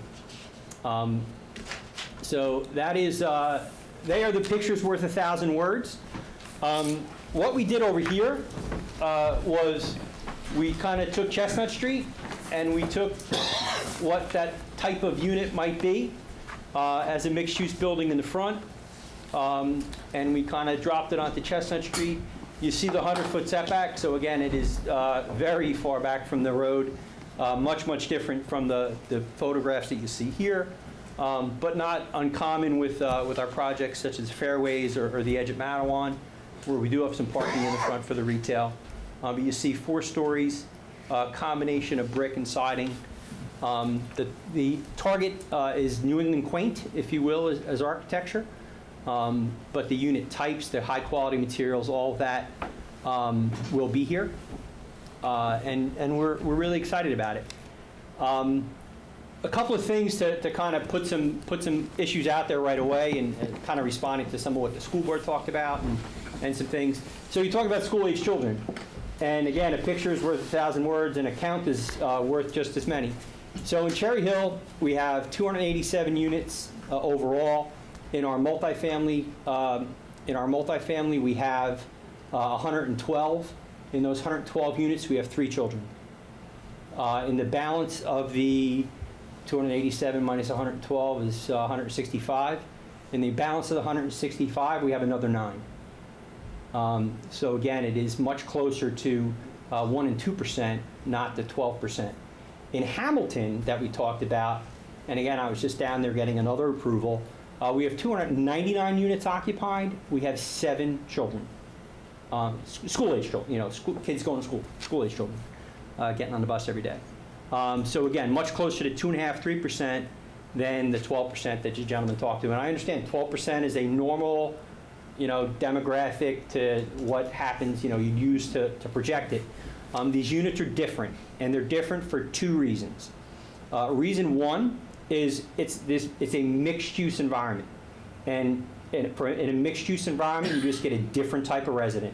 It's someone that wants to have a restaurant or a shop or something that's right in front, or a coffee shop or whatever it is, where they're able to walk down and go to that mixed-use environment and have that as part of where they live. Again, we view it as an amenity of the project. It's not something to be put on the side, et cetera. It's something to be incorporated and literally make it the focal point. What I like the most about this picture, and I left it up, is the other thing we're going to do with this when we put the hotel here is this plaza, we're actually going to punch a road through this. And we're going to make this, literally the main boulevard of the entire project. And now what was kind of retail on the street and residential behind, when we punch this road through, this becomes literally the center of the spinning wheel. And the entire project rotates around it. So everybody will be able to walk and drive right through the center of this plaza, and it literally becomes the center of the universe for us. And that is a different living environment than someone who's living even in a garden apartment complex in Enfield. It's not that type of place. The second thing that we are is, frankly, we're expensive. So those 2-bedroom units and those 2-bedroom units I showed you are $2,500 to $3,000 a month. Concierge living is not cheap, and we don't want to be cheap. We acknowledge we're going to be the top of the market. We are going to set the standard for the top of the market. A 1-bedroom unit is going to be $1,900 to $2,000. Okay, so we're not cheap, and we're going to be the top of the market. We're going to be the highest in quality and service. So for your $2,500, $2,600, $2,700 a month in East Longmeadow, you can buy a house or in the surrounding community. So a family has a different and frankly a better choice. I mean, I'm married, I have 4 kids. I live in a 5-bedroom, 2-bath, single-family house. I'm not going to live here. But when the last one goes off, I'm going to look to live here. I'm going to look to live someplace like this. So it's a different, again, a very different living environment. So again, the location, that type of place, which is one way people make living decisions, is one. And the second is price, which again, for your dollar, you have different and better, and what I think are better choices for people to live in East Longmeadow. So we're not going to be that magnet for school children. So those were the couple of things that related to what we talked about, and I did reach out to the superintendent, make sure he had my card. We'll make sure we touch base and understand everything that goes with that. The other part of that, and again, I think you kind of started to touch on it, is timing. You don't build a project of this size in a week. It doesn't happen. So you're talking about any number of school children, any amount of impact happening over, now I don't think it's going to happen over the 14 years that Cherry Hill has or the 6 or 7 years that Hamilton has, but it is going to take 4 or 5 years to get this up and running and doing what it needs to be doing. So it's not going to happen all at once. So even whatever impacts you're talking about in terms of school children, et cetera, are going to phase in over a number of years, again, probably in the 4 to 5 category. So again, it's not going to happen all at once. And then finally, and again, I apologize, I'm still learning a little bit about how the whole tax situation works and everything else. But as I said, the impact is only half of the equation. The other part of it is, I think Mr. Federici said, we're a $100 million project plus.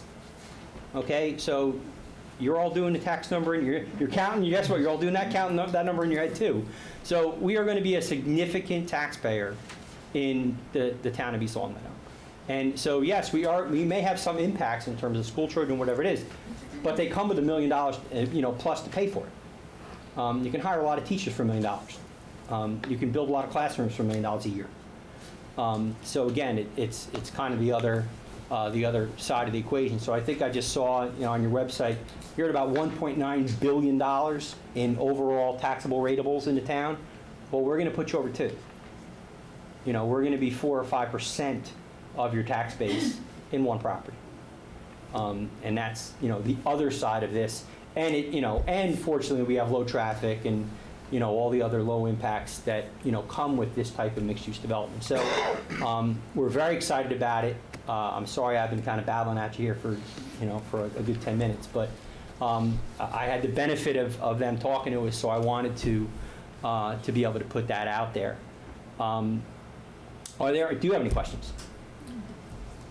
Are they mainly 1 and 2 bedroom units? Rentals are 1 and 2 bedrooms. Anything for sale would be 2 bedroom. A townhouse would be 3 bedrooms. Okay, because I was just wondering, once again, in relation to school-age children, the number of bedrooms obviously is a deciding factor. If you're going to pay $2,500 a month, do you want to put a family with 2 children or 3 children in a 2-bedroom apartment? No, as opposed to being able to buy up to $400,000 or $500,000 house with that mortgage payment. So it's just, logically, it makes sense that based on the size of the units, that it's not, it doesn't seem like it would be conducive to, especially a young family starting out, Correct.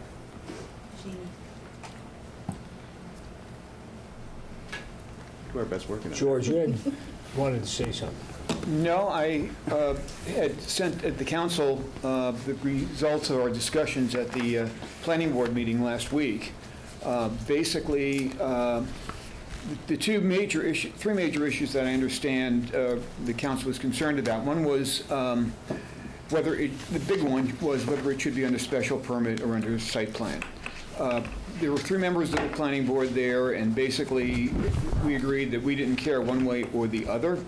We originally wrote it for site plan because site plan does allow for conditions to be put on the project, but it's simpler to administer than a special permit.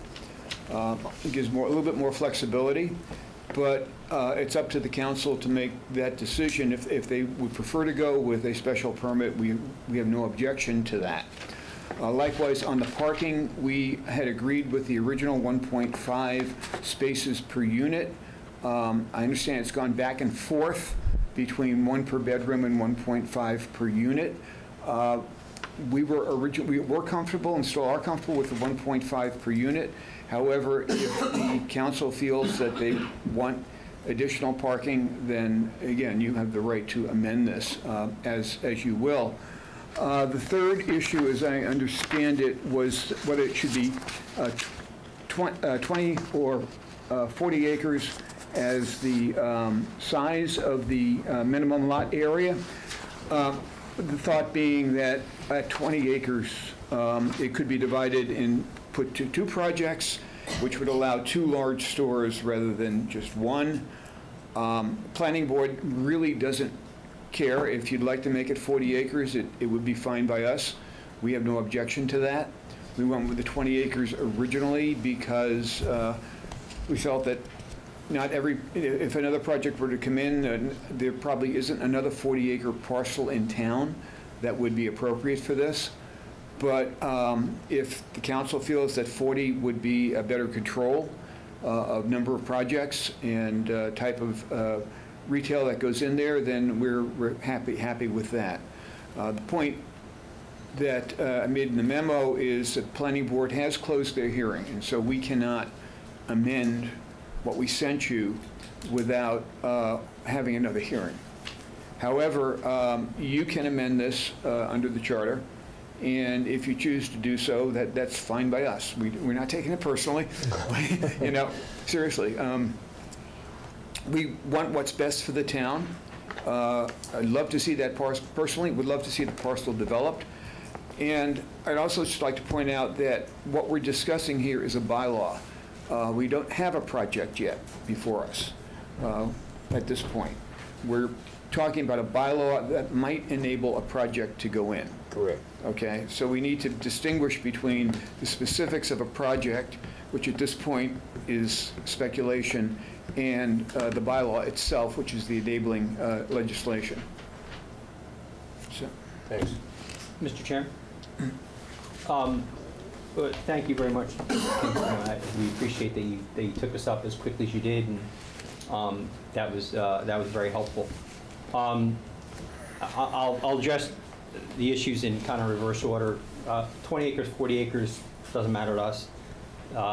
We envision that you're zoning one site. You're zoning us, because the next thing you're going to do is zone us.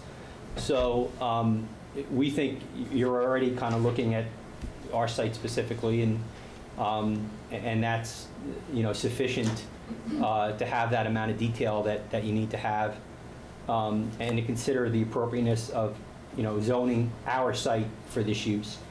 On the parking, we think 1.5 works better. It gives us the ability to work with the planning board at site plan to park the site appropriately.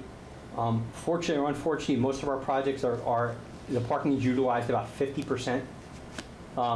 Again, I was just in Cherry Hill, this very project, it's used 52%. So half of our parking sits empty at the peak period on Saturday afternoon, and it's empty because there's too much of it. And so right sizing that is appropriate. You need to have it in the right spot. So that's what we need to work with the planning board on. So if we have units that are going to be ownership, we might have a little higher parking over there, a little more than the 1.5, as opposed to if we have a rental unit, we're going to do the 1.5 because that's the right number. So we want to be able to right size it and work with the planning board on those locations. On the concept of a special permit, as I said, we're talking about making an excess of $100 million investment. Projects of this size just are not done. They're not appropriate for a special permit. It's too big. It's going to take too much of an effort on all of our parts to have the uncertainty of a special permit.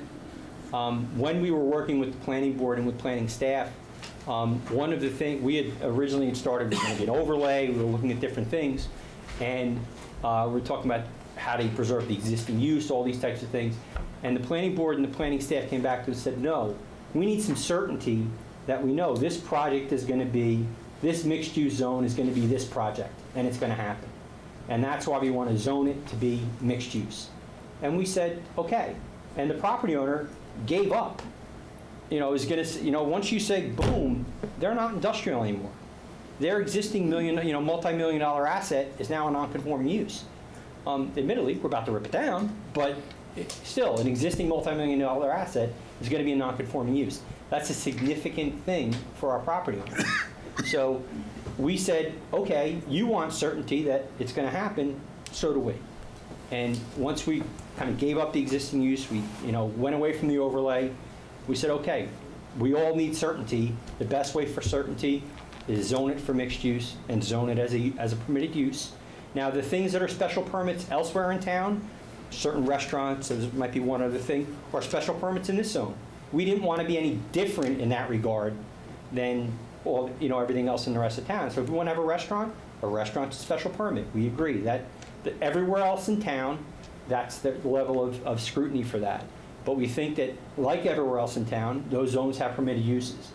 And we think that the majority of the project should be a permitted use, proceed under site plan, and we think that that will give your planning board all the tools that they need to be able to work with us to come up with a great project. Now, let me explain to you what I think site plan approval is. Okay? So as soon as, hopefully, we get zoning and it passes, we're going to reach out to the planning board and say, what do you want? Would you like to start with a blank piece of paper? Would you like to start with a concept that we have, start from that and work our way back? Like, how would you like to work together?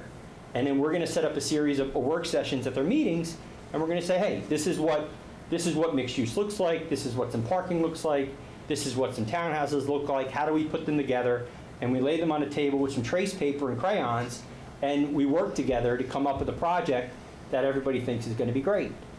And that's how we think site plan approval works. So when we look at this plan, we're going to say, and one of the planning board members say, you know what? I think I like these brick things to come around the side of the building a little bit more.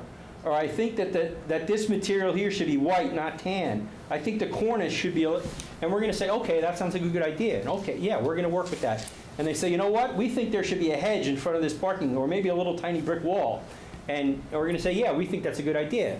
And you know what? We need some decorative streetlights here so that it kind of sets the right pedestrian atmosphere. And we're going to say, you know what? We think that's a great idea. That's how planning board site plan approval works for M&M. What happens if you don't think it's a great idea? Excuse me? What happens if you don't think it's a great idea? I'm going to tell them I don't think it's a great idea.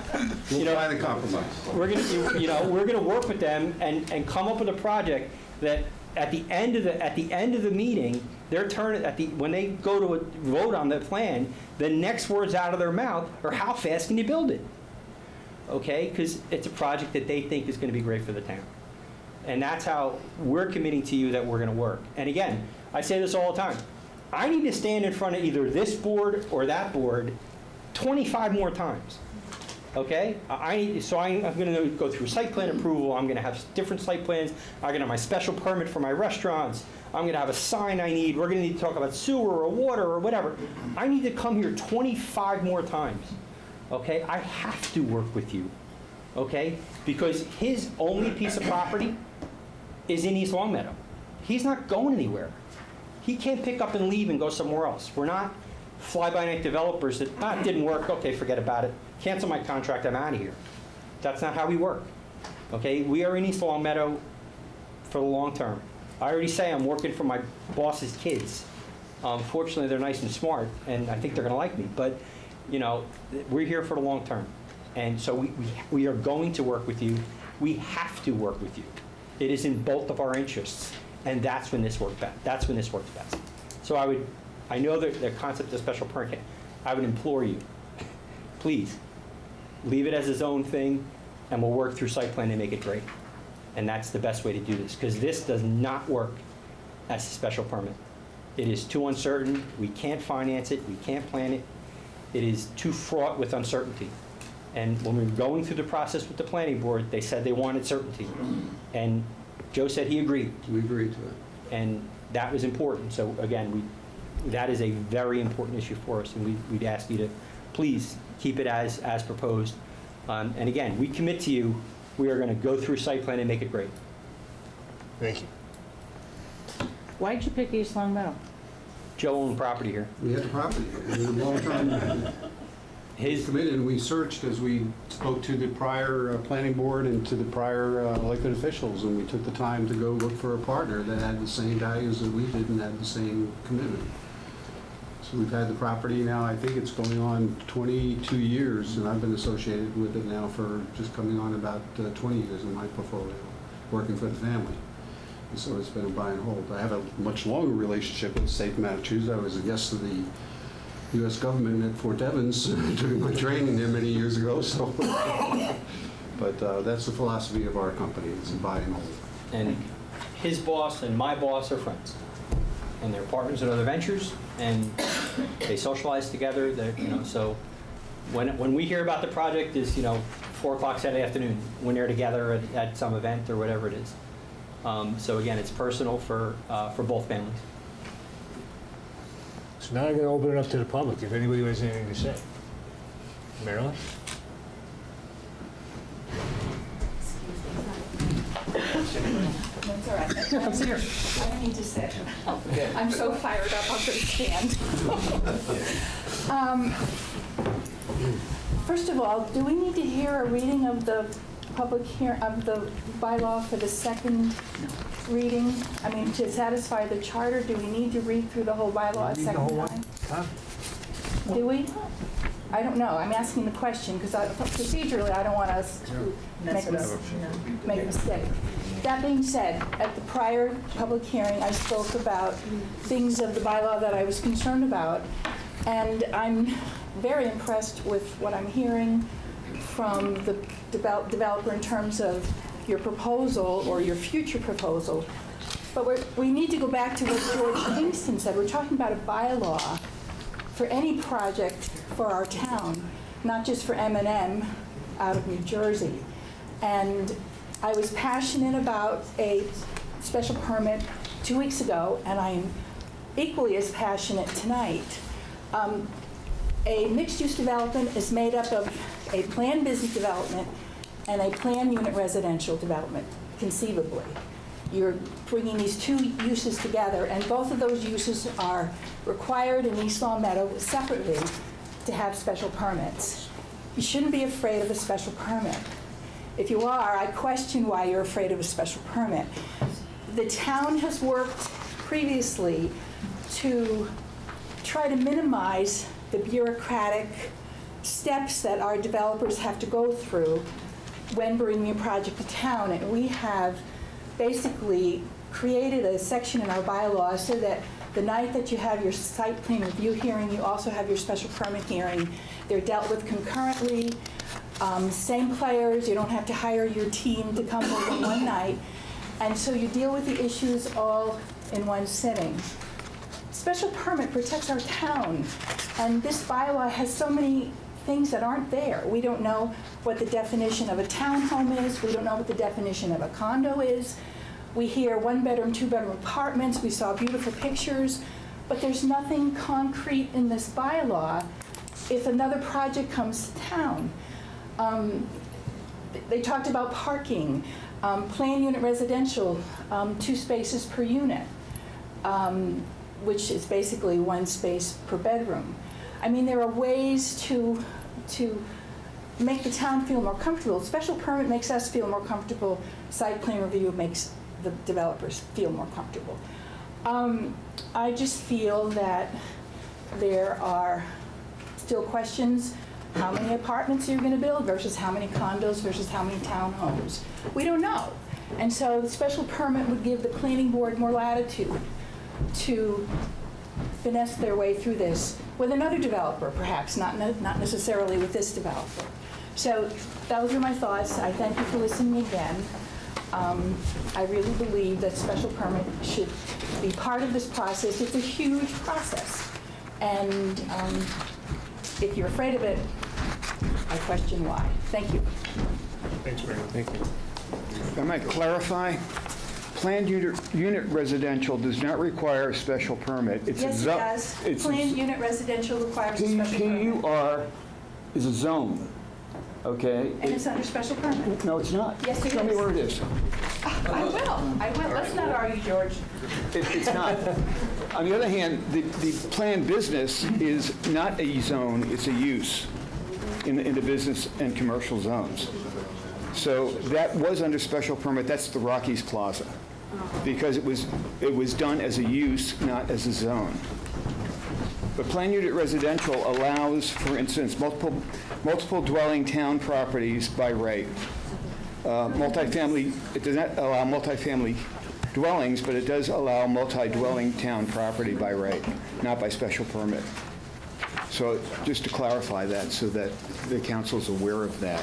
Again, as speaking for the planning board, my best sense is that if the council wants to go with special permit, we'll do special permit.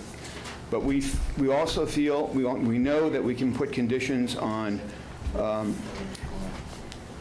site plan review, that approval, that may not be as strict or as unflexible as those in a special permit, but they can be put in there. So, we do it both ways. May I speak? You may, Marilyn. Section 5.3, Planned Unit Residential District. Planned unit residential developments shall be permitted in the planned unit residential district only upon issuance of a special permit with site plan review from the planning board as specified in sections 7.2 and 7.4 of the East Long Meadow zoning bylaws 1991 revision. I stand corrected. Thank you. But it is still true that in planned unit residential, the multiple townhouses, town dwellings are by right within that district. Of course, Yeah. of course, but it's still under special permit. Thank you. Thanks, Mary. Is there anybody else from the public that would like to comment? Yes. Elizabeth Marcin Boucher. I've lived in town almost my whole life, exception of a couple of years we did that Springfield thing while we worked diligently to make money to own our home in town. So I typed this out 3 seconds before I was supposed to be here for school committee, so here I go. I want to speak to you tonight about the potential zoning change on Chestnut Street. Without a doubt, the property is an eyesore and it's an embarrassment, and this town the owner should not have let it have gone this long. I drive past it multiple times a week, and I wish I had a plan in my head that was successful, that fit within our town and what we expect and the zoning and the bylaws. The time and effort that everybody puts into this project, I appreciate. 20 years ago, my husband and I decided to make East Long Meadow our home. I've grown up in town. I wanted to make a home for my family. We took years looking at the proper lot for our family. Didn't want to be in a development because I had a home daycare. My husband has his own business, so we tried to fit within the law that this town had. So we chose Pease Road. And as I'm living on Pease Road, I go and I build this beautiful home, and I want to put a second outlet for an oven upstairs where my daycare is going to be. But I'm told by the building inspector I'm not allowed to do that because that would make my home a multi-family home. And I was mad. And I asked, you know what? I moved into this town. There's rules for a reason. I didn't put the extra outlet in, and I've succeeded quite nicely in 20 years. Part of the reason that we did it was because of the bylaws and the zoning. I knew what I was getting into when I moved into this town. I knew I was getting an industrial park. I knew I was getting North Main Street, which has never improved in all these years and maybe not even gotten better. But I've seen a lot of wonderful things happen in this town. That being said, I didn't want to live amongst high-rises or amusement parks. I didn't want to be around apartments or condos. I didn't want to be considered an upper echelon. I just wanted to be me living here with, well, what used to be the sheep in my backyard, and now it's a development. I support my community, and I volunteered for many years. My husband and I are both on boards because we've stepped up when nobody has bothered to step up in this town. We're not highly political, but we're very aware. My concern is that this community is highly unaware of the extent of the housing that is being added to this town. The reminder article didn't even mention it. 90% housing, 10% mixed use, and there's going to be a concierge and a clubhouse, and there's going to be brick, and it's going to be beautiful. This is what we're hearing. 600 units of housing in this town is unprecedented. It is historic if a bylaw like this is passed or a change of this level. We as townspeople are not allowed to vote on any of this anymore. We've handed this over to you. And I am flummoxed that the community does not know about this. And we can blame them for being apathetic. But when they read the reminder article, they're thinking, it's going to be a little this or that. They're equating it to some of our senior housing in town. I really do believe that. And I have no problem with multiple housing for seniors. We need a place for our parents to go. And for me, not too far away to go. It's what we should do for our people in our town. But without a doubt, and I say this with sincerity, this is the first fundamental board vote that you will take. And it is going to change our town. Because once you set precedent, you cannot step back from that. We're not slick. None of us are slick. We're just little East Long Meadow podunks. We're bright people, we're successful people, but we're people because of where we are and what we have. Your decision on this property will echo into the future and our town landscape, without a doubt. The people need to understand that this is happening. Maybe we need to we're quick to get the call when our taxes are due. But why haven't we gotten a call that would potentially, and I know it's not going to happen overnight, it's going to happen slowly over at a 5 to 10 year period, however it may be. But potentially there's going to be a 4-story building with 600 units of housing, 1,000 people living in it with stores underneath it and the whatnot. I don't understand why. I feel that as a town council, you should reach out to your community. And if they don't call, I I can't at that point help anybody in this town, not even myself. But perhaps using the phone message or finding a way to survey people. I mean, we got a survey a few months back about whether or not we wanted a drive-through. No, I don't know what the survey answered. I know I answered no, but I didn't hear about this project. It's huge. And you really, I mean, I appreciate something's got to be done with that property. I understand it. But I couldn't put a second outlet in my home for an oven. And we're going to let somebody build a house with 600 ovens in it. Think about that. This is huge. And do not let the sparkly little dollar signs that you see all around you, because with every dollar that this town gets, there's always something attached to it. And it's never as simple as it looks up front.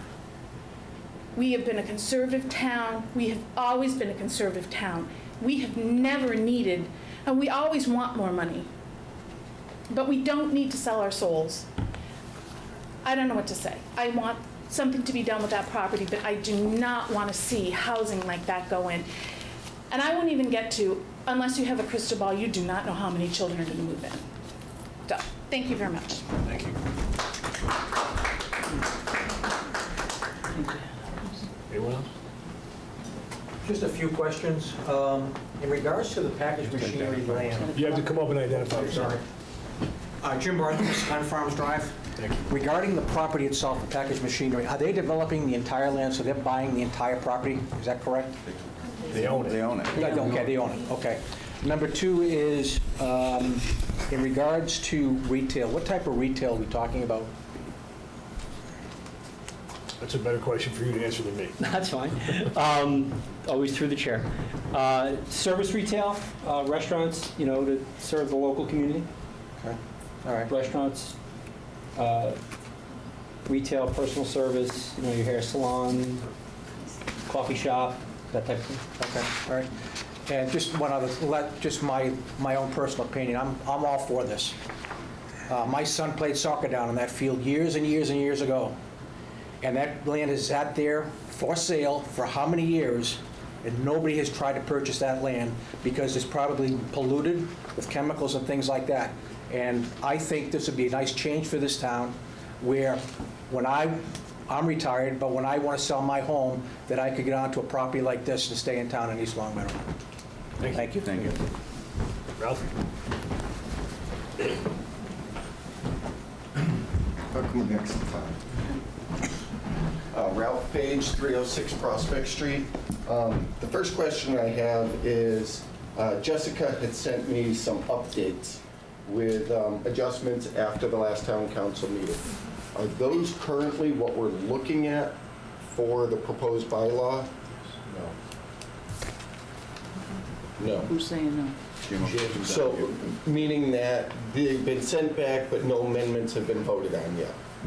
That's correct. The council hasn't voted on anything yet. Right. Okay, and the only reason I'm asking... It's only the second reading.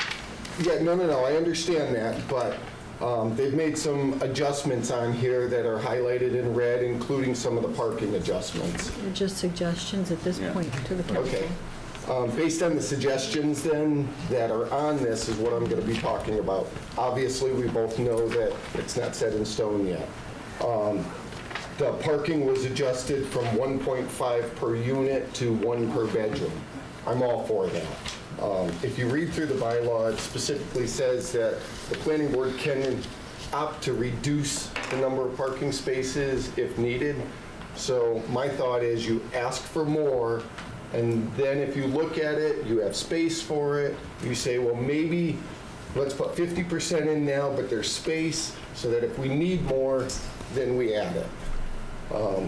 With that being said, with the parking adjusted, I would say under section 5.10.8, which is the last page, off-street parking, if they do adjust it, then paragraph A would also have to be adjusted, because in the corrected form, that portion wasn't corrected. It still says the 1.5 spaces per residential unit instead of the 1 per bedroom. I will say again, I will reiterate, I am for the project as a whole. I do have concerns, and the chart, I do notice a suggested change was to remove language under the mixed-use district, the very last line. It had said, resident building shall comply with the height requirements for residential districts. I guess when I first started this, what I was thinking is up in the front where they were going to have storefronts, the first floor was going to be stores, and then they were going to have up to 2 or 3 floors above it, a 4-story building. Then out in back where the condos, townhouses were, that those that are only residential would be conforming to our current bylaw based on that reading. It looks like that's going to be taken out and everything will be 4 stories. Was that a correct reading? Yes. Okay. The planning board specifically provided for specific heights between what was up on Chestnut Street and actually provided for taller to be in the rear so that the residential, you know, could have a, 60 right, foot could have a heights based regular on residential 400 roof. feet. Correct. Okay. One question I have is the residential living. Is there going to be a set percentage that are apartments as compared to townhouses and condos? Not yet. It's something I think that the town council should consider, because the way it's worded right now, basically you could have either 640 apartments, 640 condos. My concern would be 640 apartments, only because apartments you don't own, you're not invested in the property. I mean, I would like to say everyone treats an apartment same as at their home, but they really don't. And then one last thing, I did some quick numbers. We have 40 acres of land at 43,560 feet per acre, 40% coverage of buildings, 4 stories high. What you're going to be looking at is 2,508,000 square feet of residential living space. If you divide that by 640 units, the maximum, you could have 3,920 square feet per unit. With units that big, or the possibility of units that big, you could be talking 3 and 4 bedroom units easily, 4,000 square feet per unit. I saw Cherry Hill, beautiful picture. That development looks incredible. It also looks like it's 3 stories, not 4. 4 stories is a big building. I've driven around town. I don't see any other 4-story buildings that are located similarly. I don't even believe packaged machinery, the large section right now, would fall under that height. It's actually taller. It's 55 feet. 55 feet. On the right-hand side? On the right-hand side. Yes. So that's where you're going to be looking at, basically, the whole side. If we went down to 3 stories, you'd be looking 2,090,000 square feet, or a possibility of 3,267 square feet per unit. It's still over 3,000. You get a 3-story building instead of a 4. I think it's just something else to stop and think about. 40% coverage. And that's more to put it into the bylaw. And it's not just this project, it's any project that may come forward. Thank you for your time. Thanks, Ralph.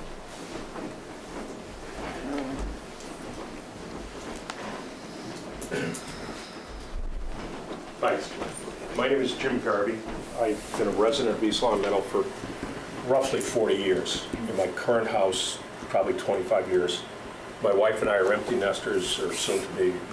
We're looking to stay in town. We've looked around. I checked this afternoon for condo listings in East Long Meadow. There are 3 active listings. All of these 3 active listings have been in the market, one for over 1,000 days, 2 for like 300 days, so there must be some reason why they haven't sold. We're looking, we looked in West Springfield, found a place, we're going to buy it. On the way back from seeing it the second time, my wife said, I don't want to leave East Long Meadow. And I agreed with her. We don't have any options. This project looks like it's going to give us that option. And I guess I'm asking you for the right to stay in East Long Meadow. I'm sure a few things have to be worked out, but I think that this is good for town, and I think a lot of people that I've talked to feel the exact same way about this. Thank you. Thank you. Greg?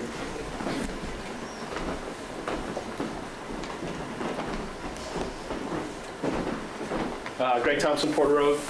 Just since we're answering questions tonight, I thought I'd re-ask mine from the other week.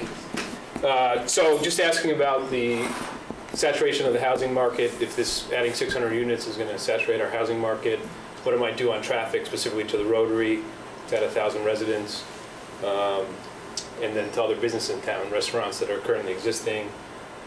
Because this isn't available by right, we're adding this all new and allowing some new changes. What kind of effect might that have, this kind of a project? Does anybody know? Couldn't tell you. No. We should probably know this stuff before we do it, or? I don't know. I can answer. Okay.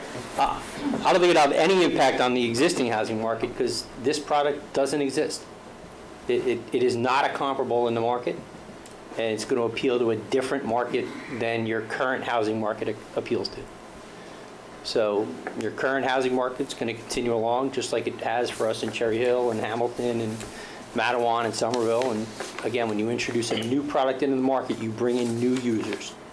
They are people that would previously have not considered East Long Meadow at all because your housing market didn't offer that choice for them. In terms of traffic, we know that we need a traffic study. We've prepared a traffic study. And we do not even have negative impacts at our immediate intersections. So our immediate intersections can accommodate any of our traffic. Fortunately, again, with the mix of uses, you get different peaking, you get a more of a dispersion of traffic. So we don't even have negative impacts at our immediate intersections and at our two adjacent signalized intersections. So we wouldn't have an impact? No. Did you look at the Rotary? No, we didn't go to the Rotary. I think to our I love your Rotary. It is certainly unlike anywhere that I've ever experienced. But because of that, it's almost beyond analysis. It is so complex and so busy that the slowing of traffic actually makes it work. And the fact that traffic isn't backed up for 5 miles in every direction around it kind of says how it kind of works. But no, we did not specifically analyze it because it's almost beyond analysis. And then my second question was, based on this bylaw, if it's 20 acres or 40 acres, I live close to Fenway Golf, potentially the right size for this kind of project. Would this type of project in the future be allowed 3 doors down from my house? Is that something that would be allowed if this passes? No, because the next item is to zone this property. No place else is being considered, and for that process to occur anywhere else would have to come back to this council. But could you deny it just because parcel. you want to deny it? So if this project was allowed and the same size lot somewhere else existed, you can deny the second project? They're asking for the same exact project. We can do that? How is that fair to property owners in town? Because zoning isn't fair. Oh. They're not entitled to it. You're not entitled to zoning, just like we're not entitled to zoning. We have to come and ask for it, and if the council says no, we're done. Okay. We can't go appeal to somebody. We can't say, oh, it was unfair. We can't say it's unconstitutional. We made our case. Yeah. The council made a decision, and you live with it. There's no entitlement to zoning. Greg, remember when we had that zone change on Baldwin Street? They go, we turned that down. So it's not a matter of right. It's a matter of, does it work, the location? So it's not a matter of the same. Flat 20-acre parcel with a road in front of it. Probably going to be with houses 40. abutting it where they're not abutting it here, and other, other things that they. Different factors come in. If we don't allow it, it's not only allowed Zone on the changes are property. discretionary. They're not a matter of right. Let me ask you this, though. Could potentially be allowed on other properties in town in the future? In theory, if they have a 40-acre piece, And the piece made sense as part of, in terms of impact to neighbors and impact to traffic flow and so forth. The answer is yes. In theory, it could be considered. It could be considered. In theory. In theory, we could. But it'll never be 3 doors down from me, we're saying. Who said that? Mr. President, could I just ask the town attorney? Who said that? Could I ask it? It would never be as a matter of right. Yeah. If I had a 40-acre parcel that I'd be entitled to a zone change that would allow this type of project. This project is dealing with a specific issue that the town has been dealing with for a number of years that they're trying to resolve the benefit of the overall community. Circumstances, depending on the council, depending on the makeup of the community, you can't commit any future board or community to vote one way or the other. But given the makeup of this board, they're saying, no, just because you have a 40-acre parcel, we're not going to allow a mixed-use development if you ask for it. But if mixed use is allowed in town, is it more likely that it would be allowed in the future? I can't say so. It's a use that's permitted, but no, there's no guarantee that it's permitted in any other parcel of land in town. Okay. And then the other thing I brought up last time was, I believe it's called a diff that they did for the medical building. And again, because this isn't allowed by right, is there a right time to ask for infrastructure improvements from the developer? I know it's not a cool subject to talk about, especially, I understand to ask, but do we ask about something, whether it be sidewalks along Chestnut or widening of Chestnut, or we talked about school classrooms, a couple $1 million pays for a lot of school classrooms. I throw that out there. If we're considering changing the zoning bylaws for this developer, is there a time to ask, as we did for the medical development on Maple, to chip in on some of the infrastructure? If this is under special permit, not site plan, the criteria could be having an impact study. How's the traffic flow? If they find, people coming in from Connecticut and so forth, where are these people coming from that are going to be moving in here? We are, with the high taxes in Connecticut, we're noticing an influx of more people moving to East Long Meadow in this area, for instance. And so this may be drawing them to here. So we're looking at, if they can look at these things. I mean, I'll start talking about the project. Personally, I like the project. I like what you're doing. But, there's a but. And what Elizabeth says, I 100% agree. We need to have an in-law apartment bylaw in East Long Meadow. And I've been saying that for a while, and we need to do that. We've had building inspectors take care of it, but that's for another story. I'm going to ask the planning board for future consideration on that. But get back into this. People of a certain age remember downtown Springfield, when downtown Springfield thrived. In fact, one of my first jobs was at Forbes and Wallace. And Forbes and Wallace and downtown and all that. And then they had this beautiful new tower for people to work and live downtown Springfield called Chestnut Towers. And it was also Kimball. And meaning well and so forth. But the concern that I have is in 20 years, you've never sold a project. I don't want to be the first one. And I hope it doesn't happen. But from a planning point of view, what we're doing here is adding 1,000 people, 640 units potentially, concierge. So that puts us in a much greater position of being subject to a comprehensive permit. And I think we need protection in East Long Meadow that if you decide to sell, that the government at that time, again, hopefully that doesn't happen, hoping it thrives, and the $100 million project pays lots of money and we have happy taxpayers and voters and all that. But if that happens, we need the protection that it isn't just a matter of here's a pre-canned approved project, new developer who can turn it into a far different project than we had the understanding on. And I think that's what we need to do from a design or planning point of view, is not plan so much for the success of your project, which I like personally, And I agree with somebody. I said, if I were in a position, I may even consider moving into a place like that. So it looks gorgeous. But that's not our job. That's not what we're challenged. We're challenged the what if. The what if of going back in times in the Forbes and Wallace and Steiger's days and Chestnut Towers to say, what could we have done to maintain the type of original design and plan that a future buyer might have? And I think that's the strategy that we'd like to do.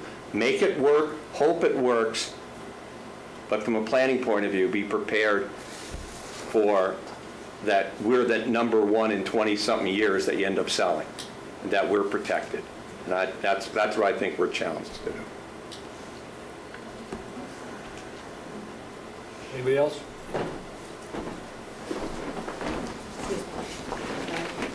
Sorry. Mine's just more of a statement. I've lived in town since 76. Just say your name and address. Oh, I'm sorry, Peggy LeBrod, 427 Chestnut Street. And I've lived on that street since 1976. I worked at Package Machinery before that. And we've already had some land taken from us for when they widened the corner. And I cannot imagine the traffic getting much worse than it is now. We can't even open up our front windows because the truck traffic is so bad going down Chestnut Street. And I can't imagine another 1,000 people with deliveries in their autos and everything else going up and down the street. I agree something has to be done with package, but adding all this number of people doesn't seem like a very good idea to me.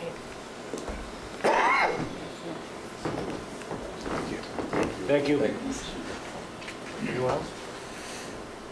Can I just ask that the addresses of the 3 sites that were referenced in the presentation by the developer be submitted so we have an ability, if we choose to go look at those sites to see what they actually look like? Sure.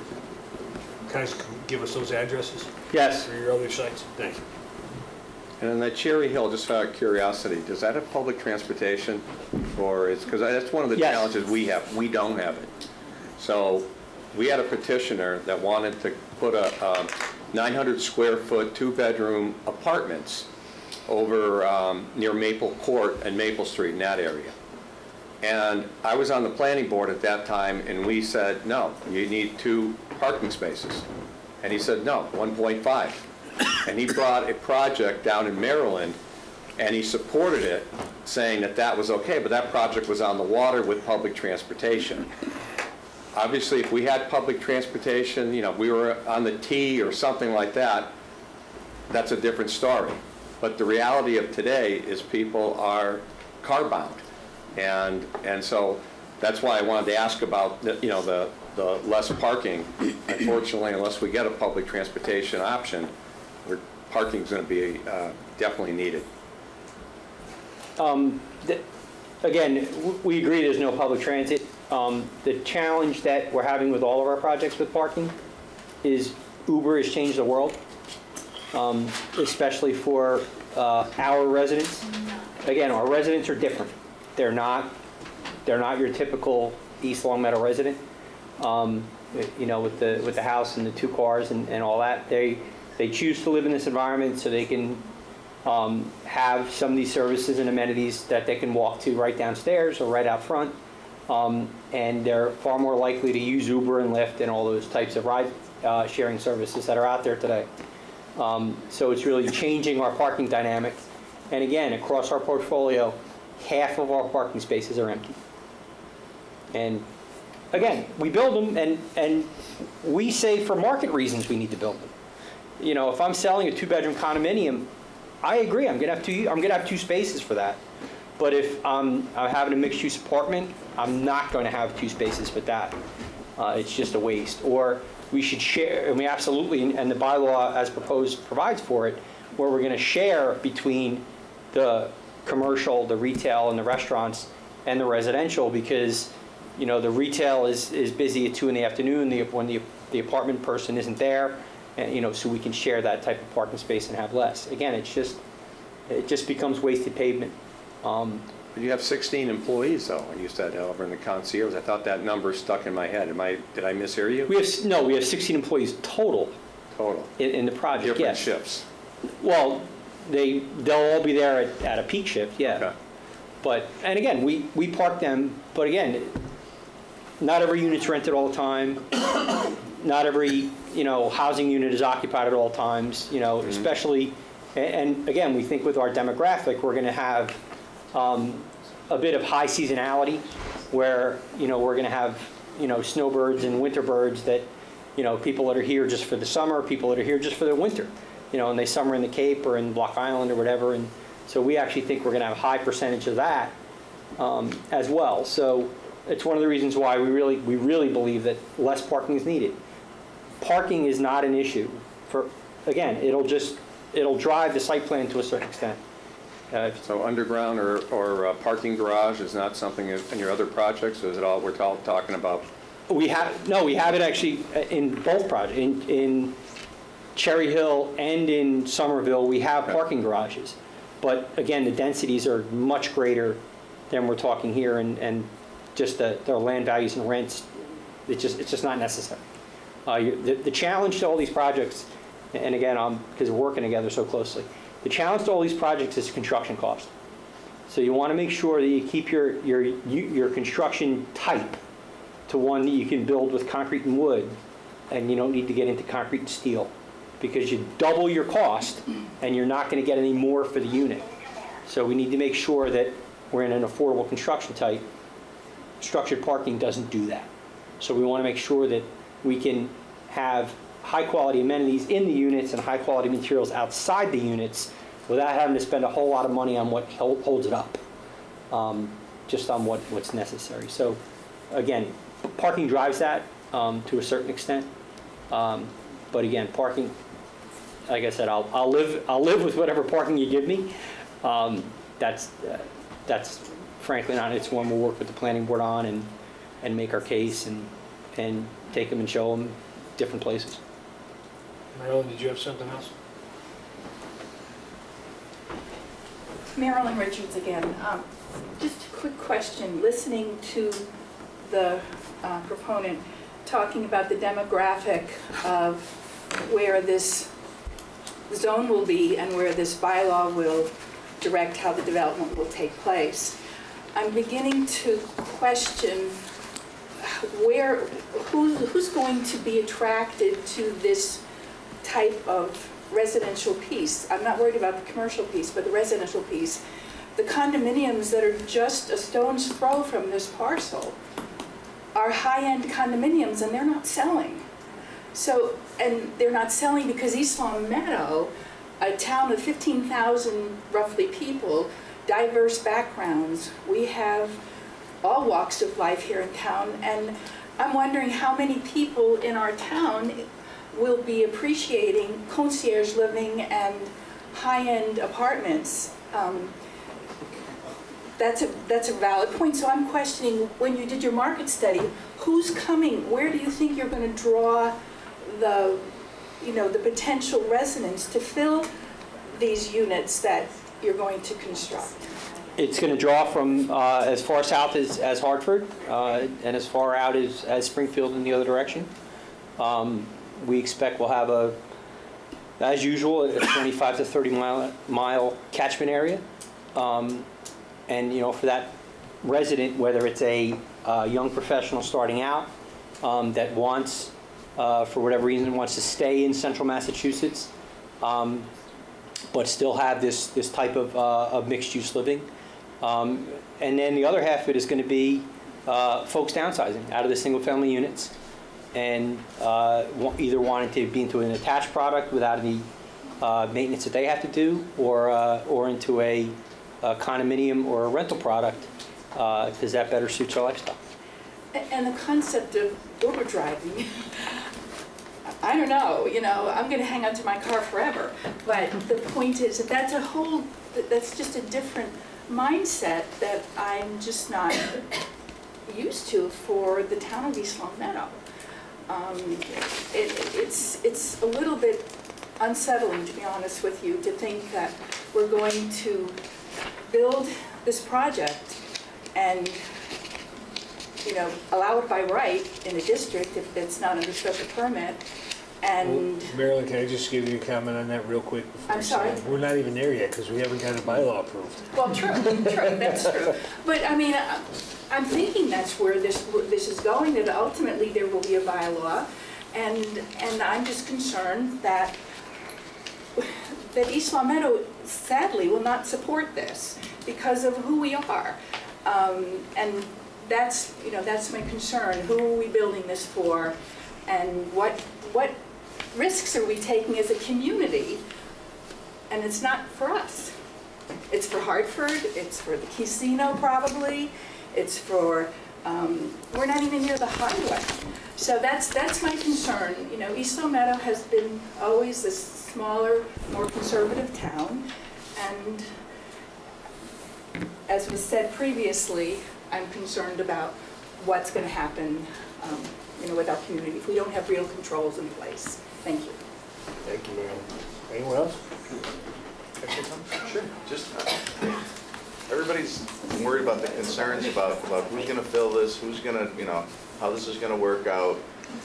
I'm sitting here thinking, we've got people here who are willing to put up $100 million for this project. They're not morons. It's not like they've gone, let's just throw this up there and see if it's gonna get, you know, see if somebody's gonna fill it. I think they've done, based on their research, they've got a little history behind this, and I think they may, you know, and I may be proven wrong. Believe me, it wouldn't be the first time, but they're, you know, once again, they're not going into a $100 million project willy-nilly and saying, well, maybe this will work, maybe it won't. I think they have a battle plan, and I think, in my personal opinion, I think it's a good idea, and I think in one form or another, we ought to give them a chance. Go ahead, Mike. When you talked about phasing the project out, there's no definitive plans as of yet, right? Like the size of the buildings and where they're actually going to be located on the property? Correct. We need to work with the planning board on that. Okay.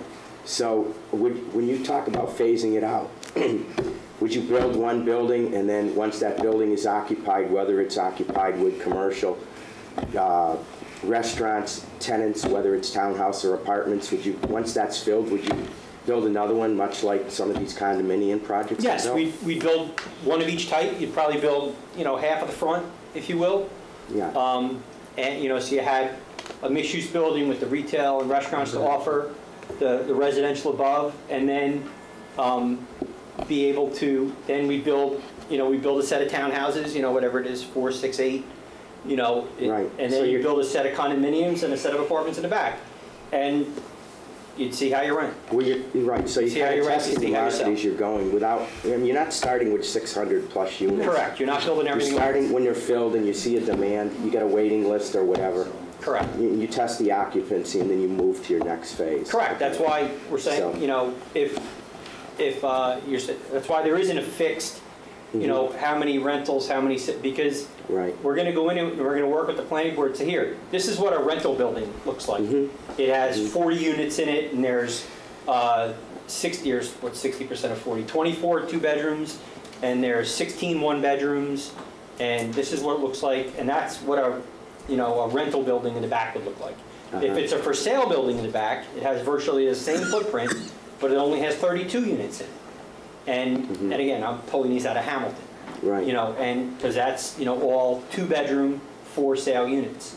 Yeah, well, I mean, it would kill you, I'm sure it would kill your cash flow if you were to go build 600 units and it took you 5 years to occupy them all. I'm not be aware upside of that. down before you started. Right, I'm not aware of any builder anywhere that would do that. My last question is, you talked about, I think, 16 employees. So the businesses that are going to be occupied in these buildings, are you going to be looking for tenants for them as well? In other words, somebody wants to run a pizza shop, you rent them the space, right?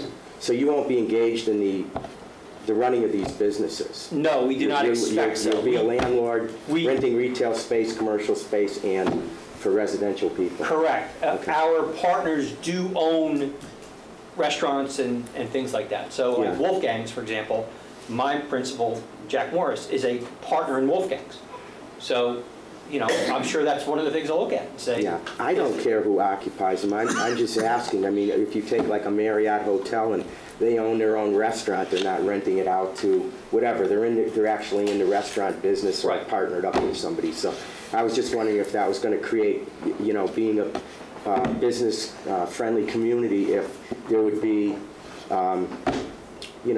an opportunity for other businesses to come into town to occupy those spaces as well. We do view, again, we view our retail a little bit differently.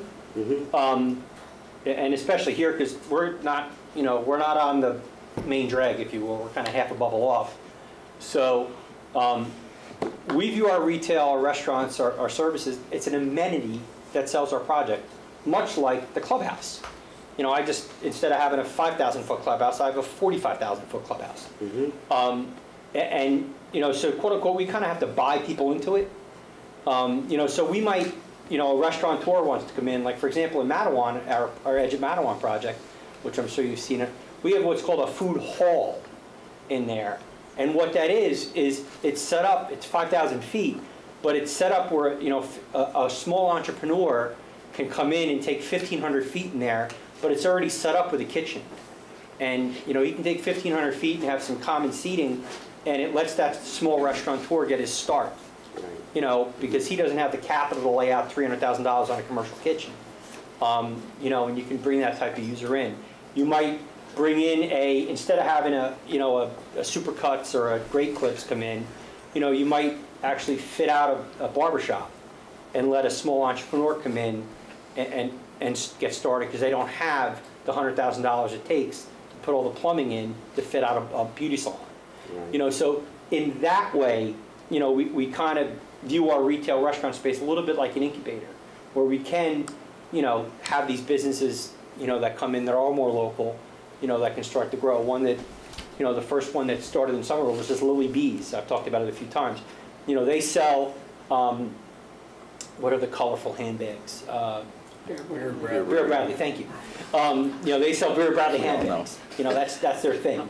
And, but she didn't have any money, she didn't have any credit, she's like, yeah, I can pay you this a month. And okay, because you want that type of place where you can go in and get a birthday gift, a Mother's Day gift or whatever.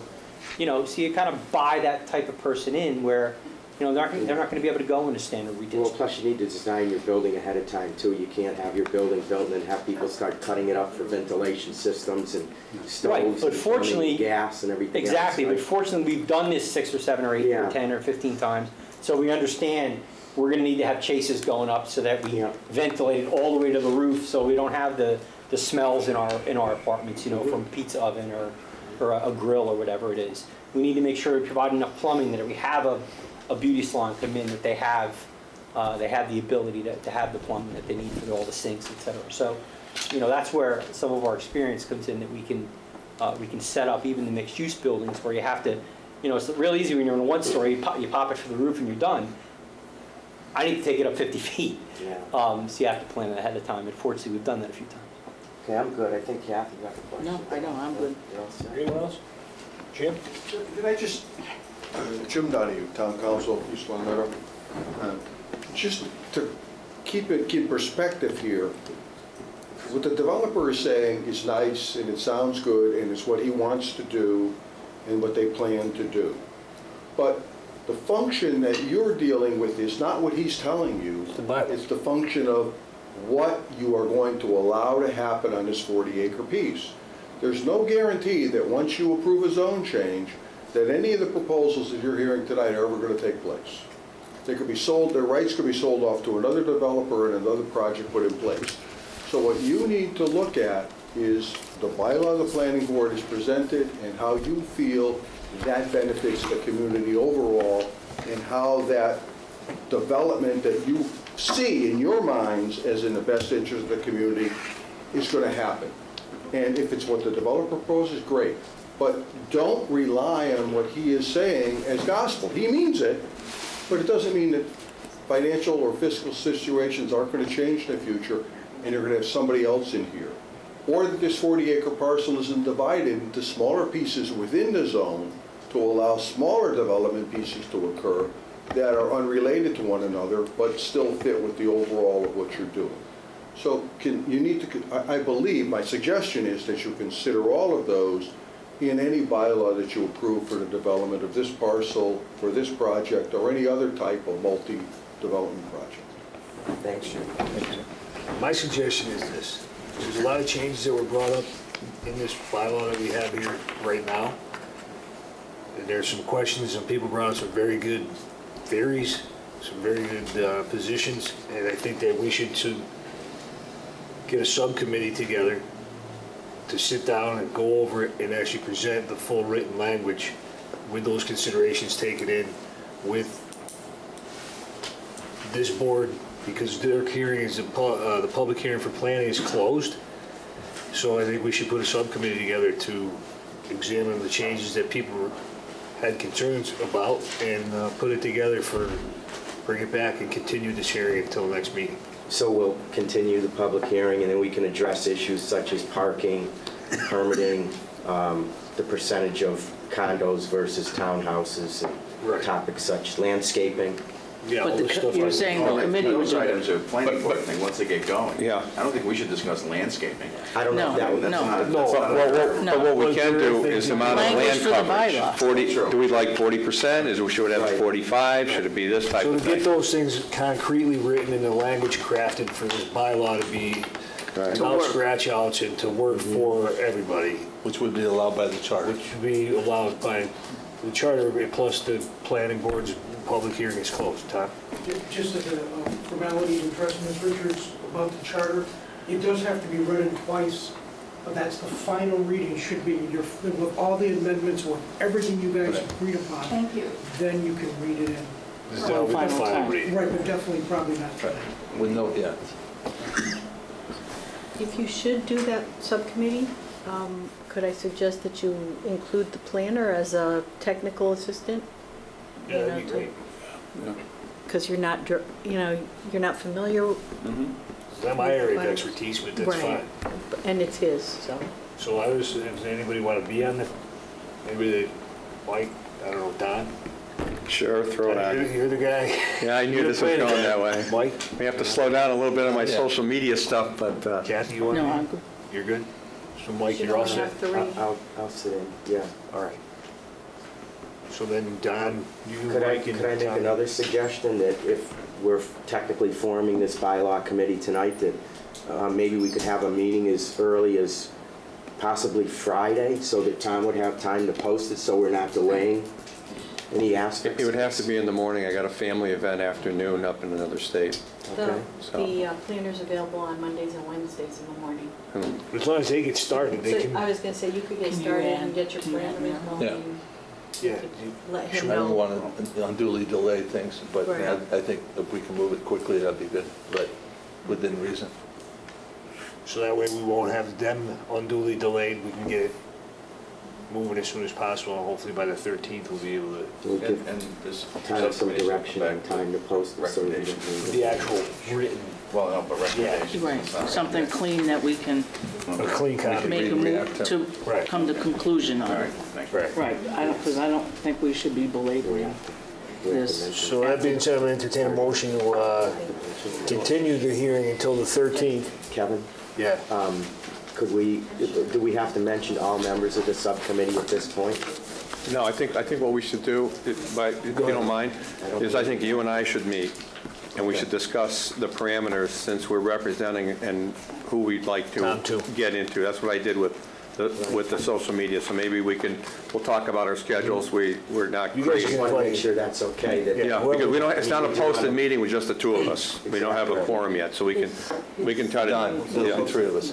Oh, you're in it too? Yeah, It's not supposed to be even three. right, it won't have to. Quorum is four. Oh, I didn't realize, welcome to the club. So anyways, you guys can figure all that out after. Okay, we'll schedule a time, all three of us can get together, and we'll try to We'll try to fast track it as quick as we can. I make a motion to continue this hearing Thank you, Kathy. Thank you, Kathy. Till the to 13th. the 13th, with the understanding that a subcommittee is being formed to iron out all of the various points that have been brought forward this evening, and to come back with a recommendation to the council. We'll do it at 6:30. What's it look like on It's this? 7. 7? All right. Okay. I will meet. Somebody So second? moved. Second. It's moved and seconded. Any further discussion? All in favor? Aye. All right. Sure.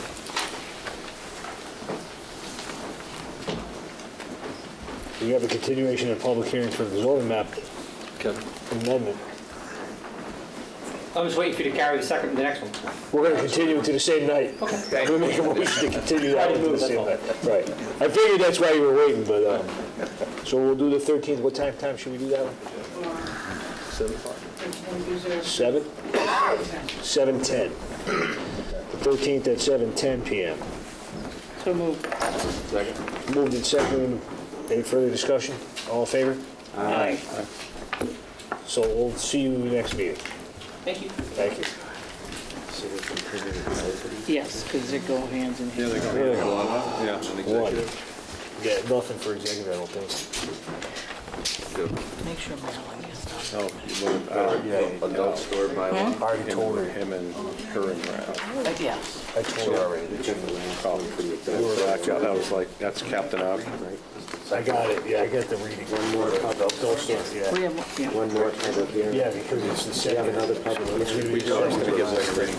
But they weren't done. Oh, all right. You know what I mean? They weren't. I would rather not read it, but. I'll read it if you want. Establishment displaying live nude. If you read it like that. Oh, we're not. Did we take a recess? No. No, everybody's. John, Come on. we didn't take a recess. I'm here. Okay. Oh, there you are. I promise I'd give her that receipt. That's the scenic route. I'm back.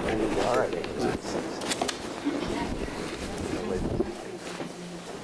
Oh, the porn bylaw? Yes. Ready?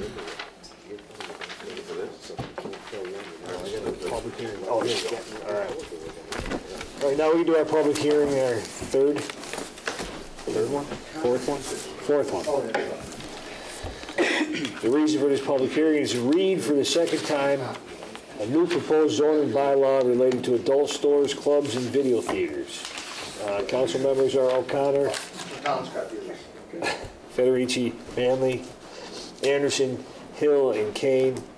It's a public hearing. I'm going to open the public meeting, have the clerk read the legal notice. You're up, buddy. The East Long Meadow Town Council will hold a public hearing on February 27th, 2018 at 7 p.m. in the meeting room of the Council on Aging located at 328 North Main Street to address a proposed new zoning bylaw relating to adult stores, clubs, and video theaters. Information relating to this bylaw is on file with the town clerk and available for the review by the public. For the council, Thomas Florence, clerk of the council. So the proposed new bylaw, definitions and special criteria relating to adult stores, clubs, video theaters. It's added to section 8, adult bookstore, an establishment having as a substantial or significant portion of its stock in trade books, magazines, or other matter which are distinguished as characterized by their emphasis depicting, describing, or relating to sexual conduct or sexual excitement as defined in Mass General Laws, Chapter 262, Section 31. Adult club, an establishment displaying live nudity for its patrons. An establishment having a substantial or significant portion of its entertainment, a person of persons performing in a state of nudity or distinguished by an emphasis on a matter depicting, describing, or relating to sexual conduct or sexual excitement as defined in Mass General Laws 262, Section 31. Adult theater, an enclosed building used for presenting material distinguished by an emphasis on matter depicting, describing, or relating to sexual conduct or sexual excitement as defined in Mass General Laws 262, Section 31.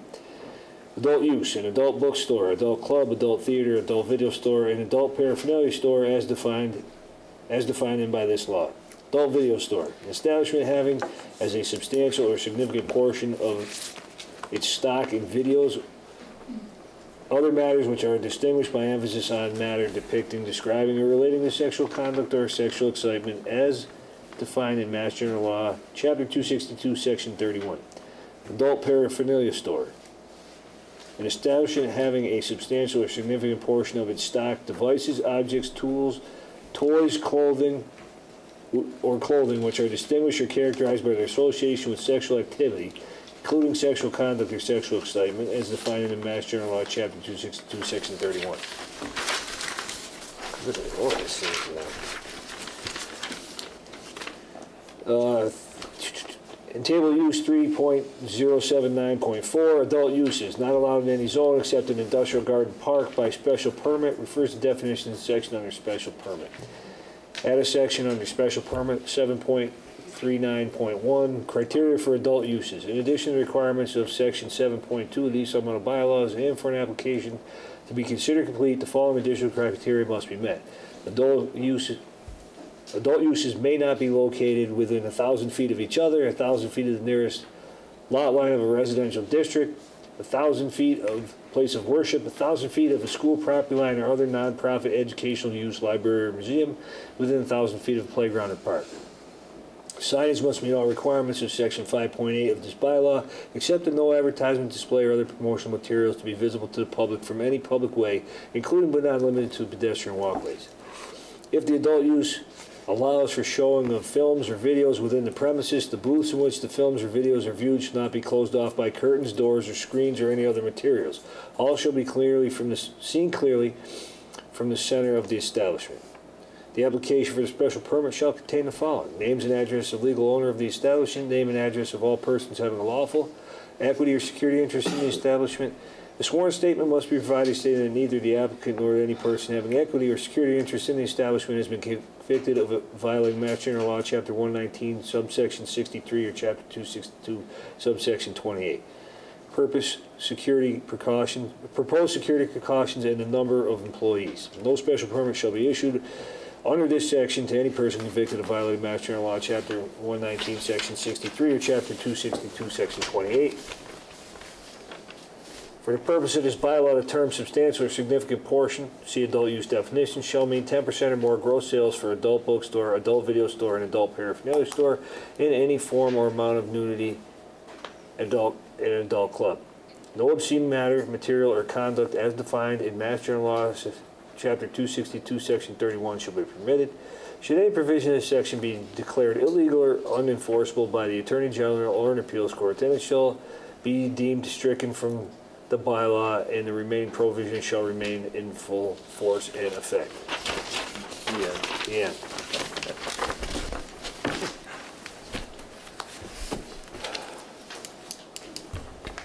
Anybody from the public want to talk? Hi, George.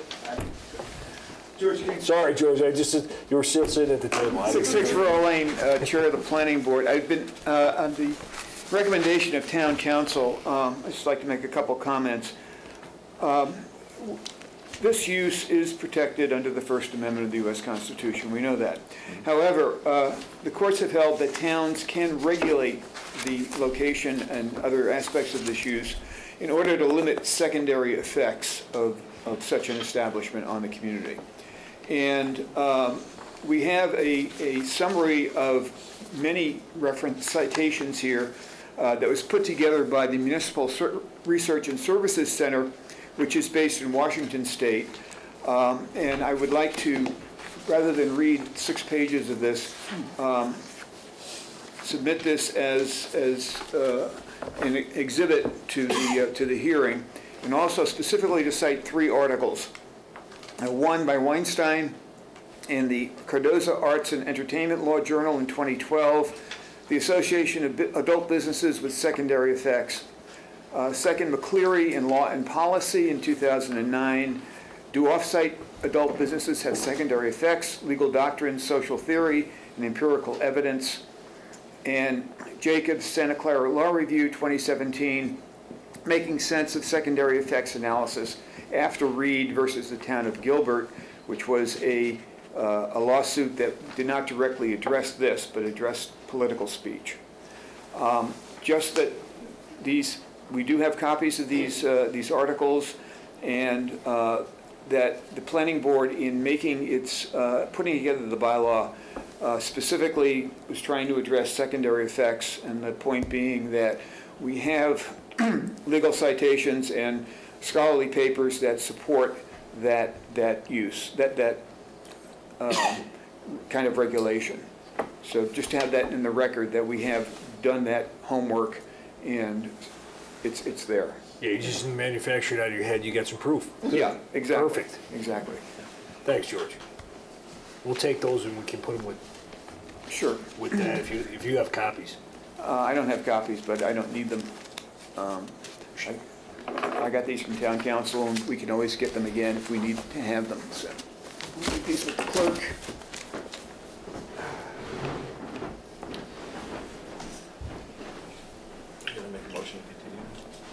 This one doesn't have This to. is the second. Just vote on it. Just vote on it.